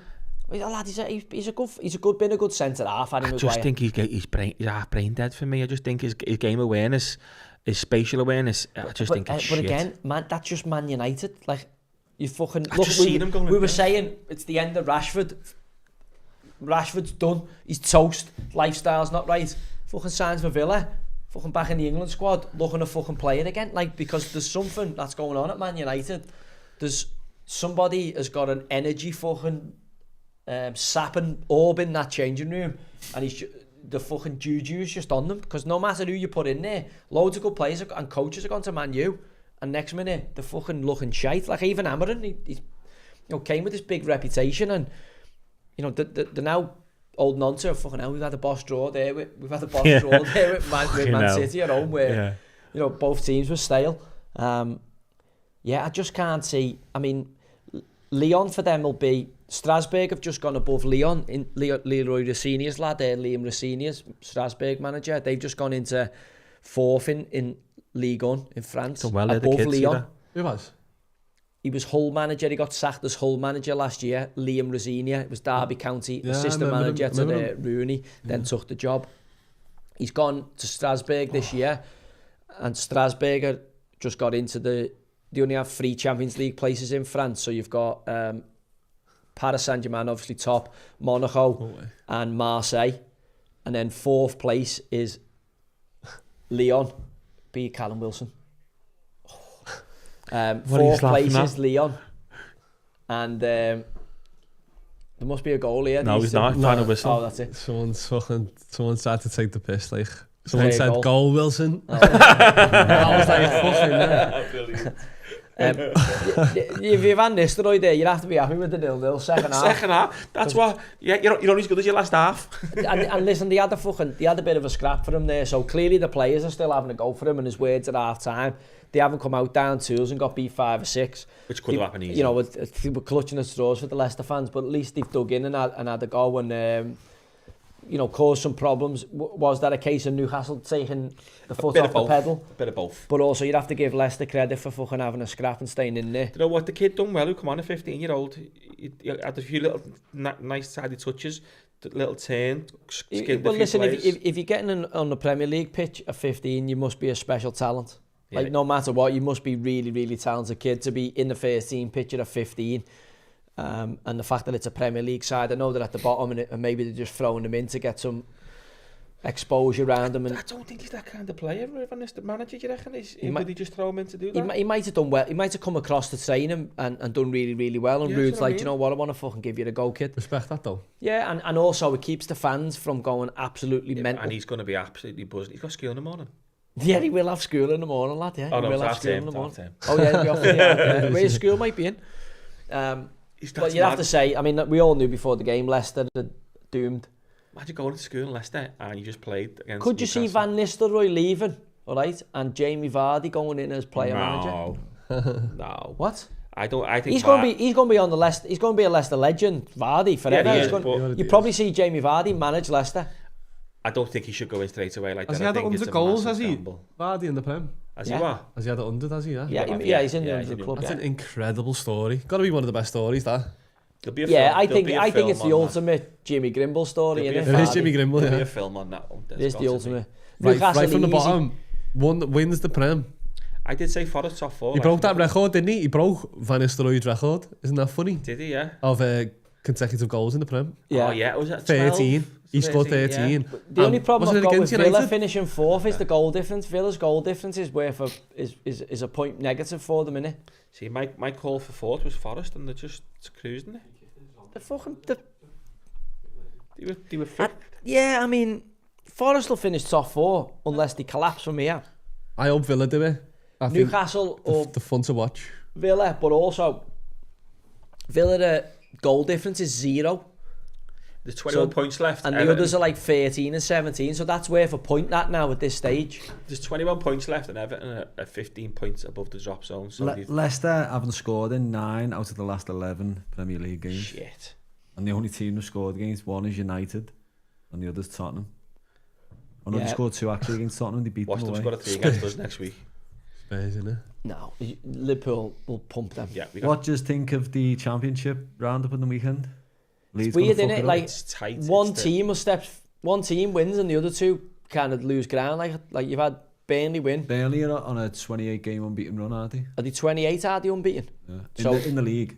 Obviously, they got beat by Preston in the FA Cup.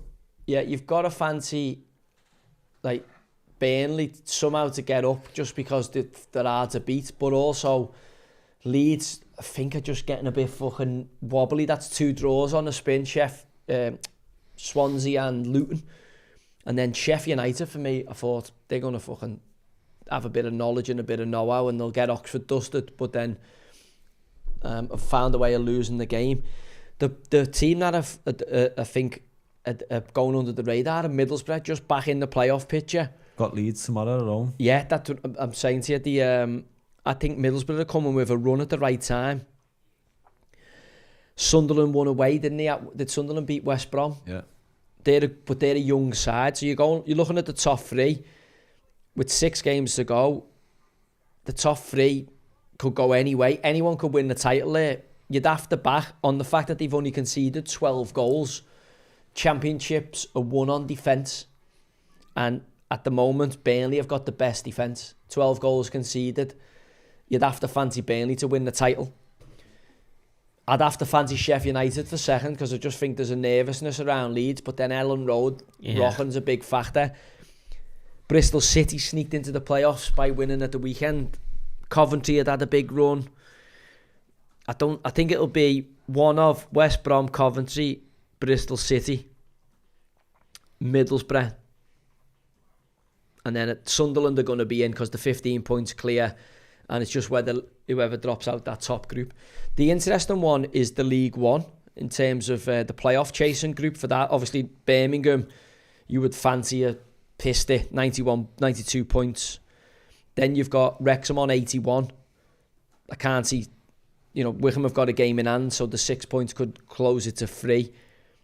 I don't think they've got to play each other, have they? No, they don't have to play each other. Wickham have got a tough run in, so I fancy Wrexham to go second.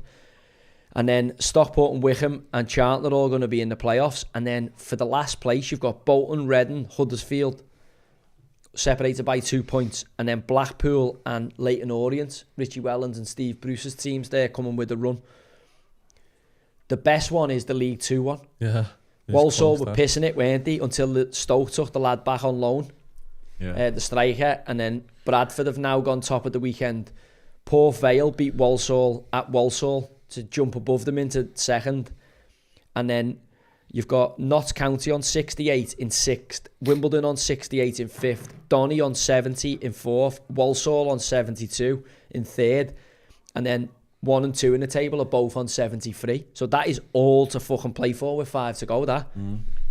It'd be interesting to see if any of them got each other. But Walsall pissing it, was they? Because Walsall were pissing they haven't won in 9. Yeah, that Nathan Lowe one.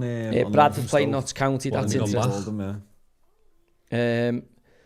What an ego boost for him, that is. That you'd have to fancy 19-year-old I'd fancy Bradford for that, just because of how much atmosphere they can get in their home games. They're a force at home.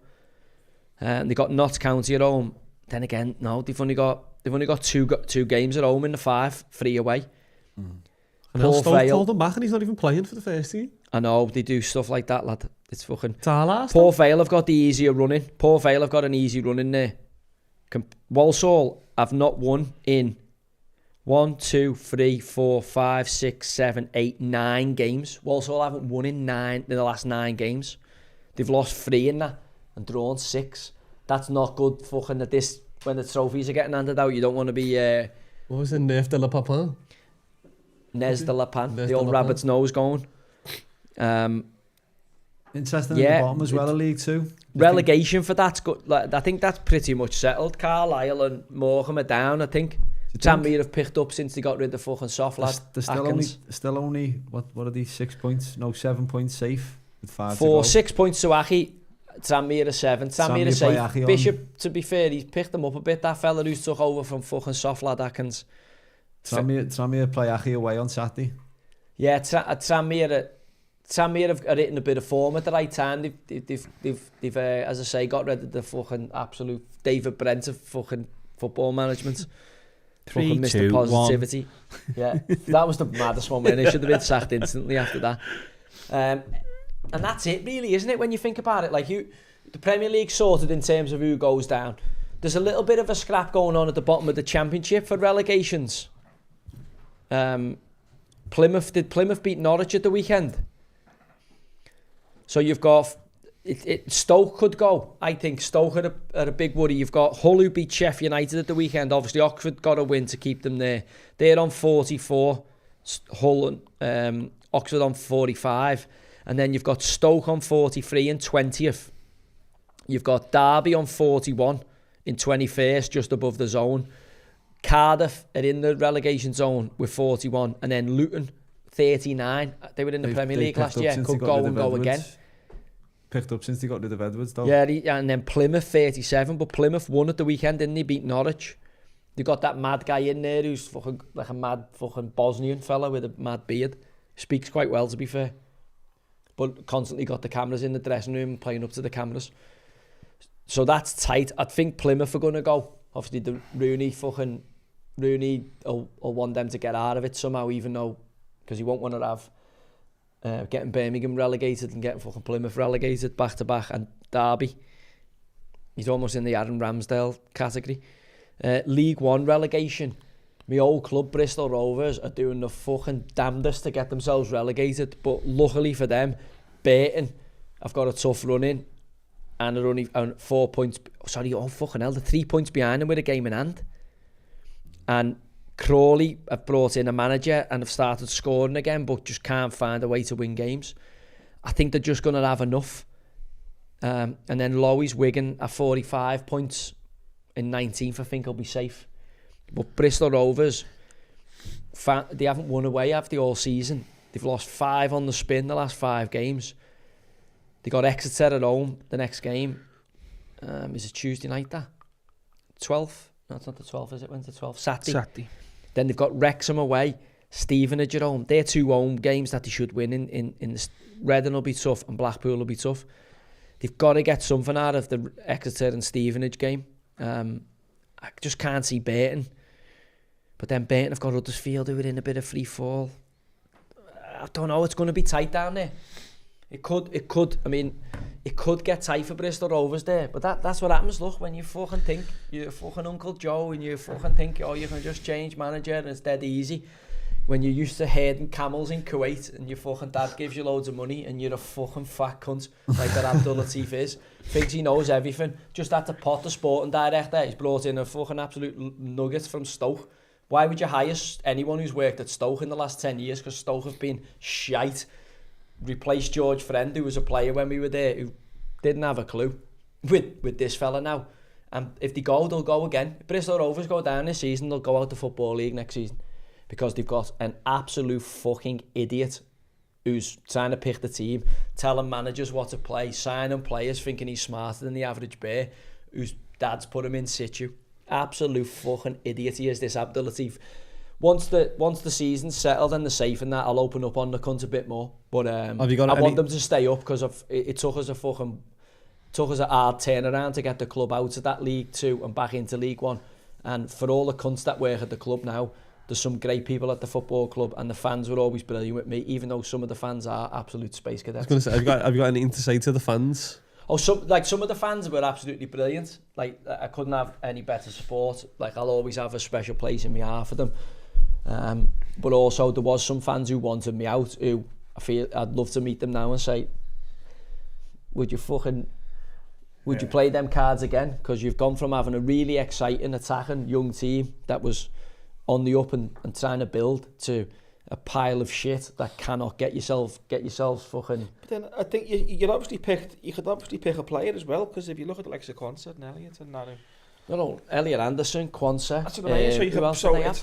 I've had a few when I go through it. I've had a load of lads. Boateng, who's at Villa, playing in Villa's first team. Bogard, sorry. Boateng, Bogard. But I'm saying, so you could pick a player and after that, nice. No, we had a good group, and also we had a good owner. Like, that's the problem. They got rid of a really good owner in Weil and brought in, honest to God, you couldn't meet a bigger fucking dickhead if you tried. Fat Kuwaiti, American educated, who used to run a basketball team, who starts saying, oh, I like me wingers to play like this and I want me wingers to just like, shut the fuck up, you fucking idiot. Don't know anything about football. Shut the fuck up and watch the game, you fucking buffoon. And plays all mad mind games, like tries to play like psychological mind games with like staff, and he's a fucking weirdo. Proper weirdo, and that's why I'm told the place is as toxic as you could ever imagine. Like, the culture, the dressing room is just like so bad. And I'm fuming. If you fume because you know how hard all the lads, not us, doesn't make a difference to me, but I know how like lads like Sam Finley and lads like Paul Coots who moved away from the families to go and change the cycle of the dressing room of the club. Yeah. And all that hard work is undone when Weil takes investment from these fucking dickhead Kuwaitis who know the price of everything and the value of nothing. Yeah. And then the whole club, all the morale and everything that you built and turned around to get people feeling good about coming to work is absolutely ruined because these dickheads come in and just start fucking making insane decision after insane decision. And I feel for the fans, because the fans give us... Mangy sent me a video today of the Port Vale game where there's a great move and Ryan Loft goes through and scores. Limbs in Port Vale away, which was a big result for us because we went above them in the table. 4-3?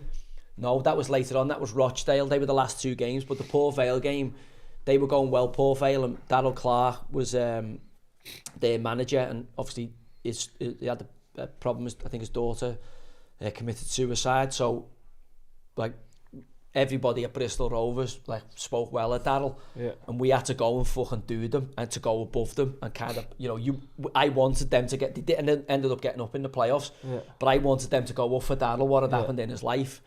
But unfortunately, it was either us or them as we seen it, and you know, we had to go there and fucking professionally do an absolute number on them. And obviously our fans turned up in numbers, won the game, there was limbs, and our group took a real fucking, like, you knew then, you were like, oh, we've got a right chance here, because we were coming late.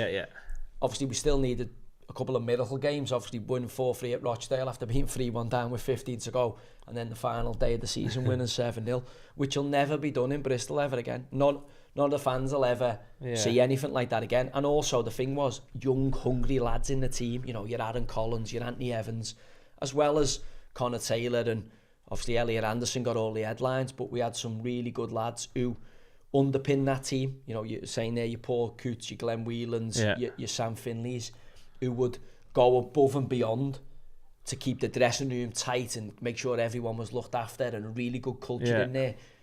And then to see that now pissed up the wall by these fucking Kuwaiti idiots, absolute idiots. Now there's part of me that's delighted that they're fucking it up and they're going to lose a fortune doing it. But there's another part of me that sees all your heart. It's like you building a boss house and then watching some cunt just fucking ruin it. Have all dog shit in the garden and all that. Like you think you want to slap them, do you know what I mean? And also the fans there who were fucking great fans and give us, like, you only have to look at the gates. We were like 9,000-10,000. You couldn't get a ticket in the end for League 2 games for us. Couldn't get a ticket. They're like at 6,000 now. Now, you know, obviously season tickets are factored into that. The energy and the atmosphere and the belief and the feel-good factor has just dissipated from the club since these fucking cowboys moved in. And the fans will be there forever, and the fans will see through that, do you know what I mean? So they'll see through that. But I feel for the fans because they've been on a roller coaster journey, and they had a good owner, even though he didn't always get things right. While, you know, they were up and down, but they had a great owner. And now they've got these absolute cunts in there who want to bully and fucking dictate him. His son wants to fucking sign players. His son is a fucking fat tit. Like the biggest tit you've ever met in your life, this Abdul Latif. An absolute fucking idiot. But money talks. Like sits in there and goes, no, I like me wingers invert. And he was telling Mangy what players to play. And from what I gathered, he was going, Matt Taylor's come out, so I hate Matt Taylor, who succeeded me. He's come out and said he was making decisions and telling him who to play. And I'm talking about an obese Kuwaiti. Who's listening to any Kuwaitis anyway about footy? Especially when the fucking BMI is north of 40. Like, shut up, lad, and focus on the diabetes that's coming down the track to you, you fucking fat bastard. So as you can tell, I don't like him. But also, it's like building a house and watching some cunt ruin it. Must be mad. And also frustrating because I know how much them lads give in the dressing room for us. Like, they went above and beyond that playing group we had. Is anyone still there? From the lads we had, Connor Taylor still there, Luke Thomas still there, James Wilson assigned there, young Jed Ward, the keeper's there, Scotty Sinclair still there, I think Grant Ward still there. But none of that, they're not from that League 2 winning side. Yeah. Connor Taylor he's the only one. All the others came in when we were in League 1. So from the proper group, there's only Connor Taylor really left. Jed was the keeper who they're playing now was too young. Yeah. But again, they must be frustrated watching it because it's like when you've been promoted with a club and then you watch them fucking wasted in the next few years. It's frustrating because you know how much you all give as a group to get there. What is it? Self-gratitude, and what's the word? What do you mean? Because obviously you've left and it's all gone to shit. What's that? It's gone to shit. No, no, but yeah, but it's also all the other people. Like don't forget, we had loads of other lads in there. Makes you feel better about yourself. Okay. Like we had staff we had really good staff on the technical side who done the analysis for us. The two Mahoney brothers. We had lads who worked on the physical side. Like obviously, when someone leaves, there's an exodus. So obviously, lads who would stay because they're working for me leave because they go, I'm going to get a better opportunity. You know, Eddie and that doing their role, the director of footy. And it's only when they leave that you realise sometimes how good people are. Like, forget me, I'm the manager, I live and die on the results, but obviously when the manager leaves, you have an exodus of talent in terms of all the staff who come to work for the manager and players who come to play for the manager. And the problem you've got is everyone thinks, oh, we'll just take another person and put them in there. But they're nowhere near as good, or they're nowhere near as committed to the job. Yeah. And that's what they're running into now, because when you work for cunts like these, who these fellas are, people don't go above and beyond. We were working for a guy called Weil Al Quad, where we'd all go above and beyond the threshold, because he was a great fella and he treated us right. Whereas now, people will be punching the clock, doing the bare minimum for these fuckers because they're absolutely obnoxious. And I'm gutted for the fans, like, because it's a great club and I had great support there. But there's part of me that is torn, because I'm gutted to see a great building I built get burnt down. But also, I'm like, well, he's a fucking fat dickhead, and I want to see him lose loads of money and get his case pulled down. If they go down, will he just put a shop up for sale again, or what do you reckon he'd do? I don't know, because there must be, like, the budget got even bigger. So I think we were under Weil. I think we were like first season in League One. I think we were like 3.2 million, maybe 3.6 million. And by the time I'd left, the budget had gone to. So I got sacked in the October. They had to go in the January. The budget had gone like north of 4.5 million. They spent loads of money. They paid, I think, 500 grand for the fucking centre forward out of Fleetwood. I wouldn't have given fucking 50 grand for him. He's handy, but he can only play 60 minutes. He doesn't look like he's on my cherry. They spent the money, because don't forget, we got Aaron Collins on a free. Then they sold him. Got Anthony Evans. Yeah. Like, we done some really good free, because we didn't have much money to spend. And they've capitalised on that, selling the assets, and then they've reinvested it in shite, pretty much a load of shit. But what's happened with them now is they've obviously got a shit team where they've signed loads of projects, but none of them have worked. I don't think any of them have dropped in. Now, you always have, if you're working well, you have to. If you sign 10 players and 6 of them are good, that's a good ratio. Yeah. Not everyone's going to hit the ground running, but if you sign 10 players and 9 of them are shit, you're fucked. They've managed to do even better. They've signed 10 players and all 10 are shit. And they signed 10 players and 11 are shit. Because they've made players in the team who were good, even worse. Yeah. But the problem you've got is, like, there's part of me that wants to see these owners get absolutely fucked. But in the midst of that happening, great people who were cared about, who were probably still working in the club, like the kit men and the chef and all that, and people around the ground will lose the job. Yeah. So, like, I'm fucking torn a little bit. I'd want to see these Kuwaitis get absolutely finger blasted and get the trolleys pulled down and end up back in Kuwait fucking licking the wounds, because that's what they deserve to happen to them. But the offset of that is I have to see a club that I care about go through a fucking terrible period. So I don't really want it. I'm like torn. I don't really want it to happen. But one of those things are going to play out. Either they're going to get it right, which would be, I'd be baffled. And then I've just seen a decision to get rid of George Friend, who they shouldn't have put in because he didn't have a clue, George. I'll be honest, lovely lad, but wouldn't have put him ever in there in that situation, which shows they didn't have a clue to replace Eddie Jenner with him. And then they've jumped from him, they've spotted him, or he's leaving at the end of the season, and they're putting in Ricky Martin from Stoke. Stoke are fucking useless. Stoke are about to go out of the Championship because they've been historically and mismanaged. So I'm just going, it's just getting worse. I'm going, fucking hell. It's almost like if you said to somebody, come in and absolutely fucking ruin this club. You'd go, right, this is what you need to do. If you said to me now, come in and run this club into the ground, I'd go, Abdul Latif, what are you doing for the next couple of years? Come in here, you fucking stupid fat cunt, and run this club. Right, that's enough about Kane and him. I will get into the full detail of that once the league is settled down, because I don't want to see Bristol Rovers get relegated. As much as I hate him and think he's a fucking divvy, I want them to stay up this year, because if you get relegated, people who don't deserve it end up losing the job when the shoestring and the budget gets fucking cut. Right, that us. I think that's us for this week. That's been us. That was a nice little rant there to get that off my chest. One last thing, I don't know if you've seen the video I sent into the chat of that kid. There's a little rap about you. Oh, have you seen it?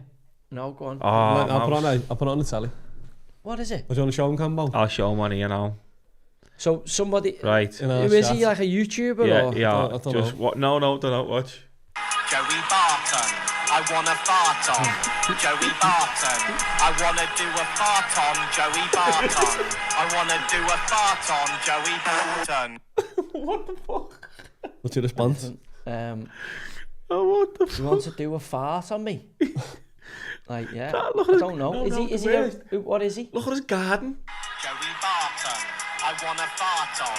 Joey Barton, I wanna do a fart on. What the Joey fuck's that? Barton, I wanna do a fart on.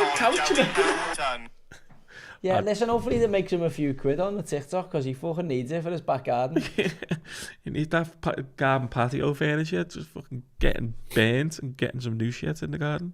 Yeah, anyway, doesn't look like he's really doing that Well. Doesn't look like he's the full does he? shielding, anyway. Doesn't look like he's doing that well in life. If you've got plastic garden furniture... Alongside a blue leather couch in the garden and your grass is 4 foot high, you got better things to think about than farting on Joey Barton.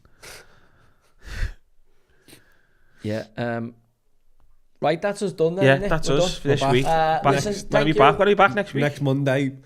What game This is it? usually be a shit fixture, but I think it'd be a good game. Bournemouth Fulham. Next Monday. Well, watch my man It's Muniz. Europe, isn't it? It's a Europe. It's going to be to see who gets in Europe there. Fulham need a lot to happen, but Fulham aren't out the picture for the Champions League places. They're what, 5 points behind? Behind City. Fulham are up there. Fulham are 5 points behind City, aren't they? The 5 points behind 5th, Newcastle. Sorry, 6 points. 5 points behind Chelsea who are 4th. 5 points. So how many points off fifth? It's 5 places. Could you just It's have a look 5, at the yeah. fixtures? So they've got to win against Bournemouth. Have they got to? Is there any 6 They play points? Chelsea. They play Chelsea at home. That's what I mean. Next And that's a year, West London derby, that as well, isn't it? They could beat Chelsea, you know. Big game, that. That's They've a got Villa away Sunday. and then they've got City at home the last game of the season. So it's in their hands. Imagine if it's between them and City last game It's of the in their season. hands. For It's in their Champo. hands. At Fulham as well, I'd It's love in their and then hands. they lost. There's If City don't get Champions League, is Pep gone? no. I think Pep should go. I think Pep should have has made a massive mistake by signing that new deal. I still think he might go, but I don't think it stays. I think he'd mutually leave me. I don't think they'd sack him. I think he's made a huge mistake for his legacy because I don't see, when I watch City yesterday, I'm looking at it going, I can't see light at the end of the tunnel for that team. I just can't. No. I think it's just the end of the cycle for him. And listen, when a coach demands at the level he demands, there is a finite point where people just go, fuck off. Yeah. And the nonsense that's going on in the stadium with the fans are at war because they're getting the tourist fucking operation, which is every club now. It is every club. City fans have been loyal through the League One days, and I think they feel like they've been badly betrayed in now that they're getting success. They do, but I mean, it's not. I mean, City fans should now look at Liverpool and Man United fans who've been dealing with it for years and be like, okay, now if we all something club together and do something, you know, you're better as a collective than as individual. And we've tried in the past with, you know, walking out on 64 minutes and stuff. Liverpool have done all this with the ticket prices, and it's worked to an extent. But we need to do a collective, something collectively to say, listen, enough's enough. You stop taking the piss out of match-going fans who've been around the past. So that United fan, you Steve pulled, he had a sign saying 74 years of fan or all for what or something. And he's spot on, but I mean, it's got to be a collective that That's we've all got to interesting. do. Someone's just texted me saying Salford are being taken over. Breaking news. By who? Sky Sports? I don't know. Well, obviously you've got KSI. You've got the Dragons' Den. You've got the main man, haven't you? Fucking Gary of Neville, who missed the football. But he's walked away from it now, hasn't he? He's took a back seat. Yeah. Their money's still invested in that. Well, Philip Lim's walked away, used the big money. So now what's happened is they're having to put their own money in and gone, fuck this for the game. Yeah, well, and he lost like 20 million or something. Yeah, well, it's different losing Philip Lim's not money. Not your isn't money, it? but different spending someone else's your money. Own money, you go, fucking hell, maybe it's fucking not that nice, fucking, yeah. You know, being a fucking chairman of a football club and fucking. Have we done now? Yeah. Salford, Misfits CEO, KSI, interested in buying Salford. Oh, fuck. You want the wind up? Fucking hell. There's got to be a noise up. Alien Head gets seen up here. I'm going to Salford and he's getting KO'd. If I see him. Right, that us done. We gone? Yeah. We're gone already? Yeah. Oh, well, no. Well. No, we haven't gone. Listen, thanks for joining us. We'll see you next Monday. Bournemouth against Fulham.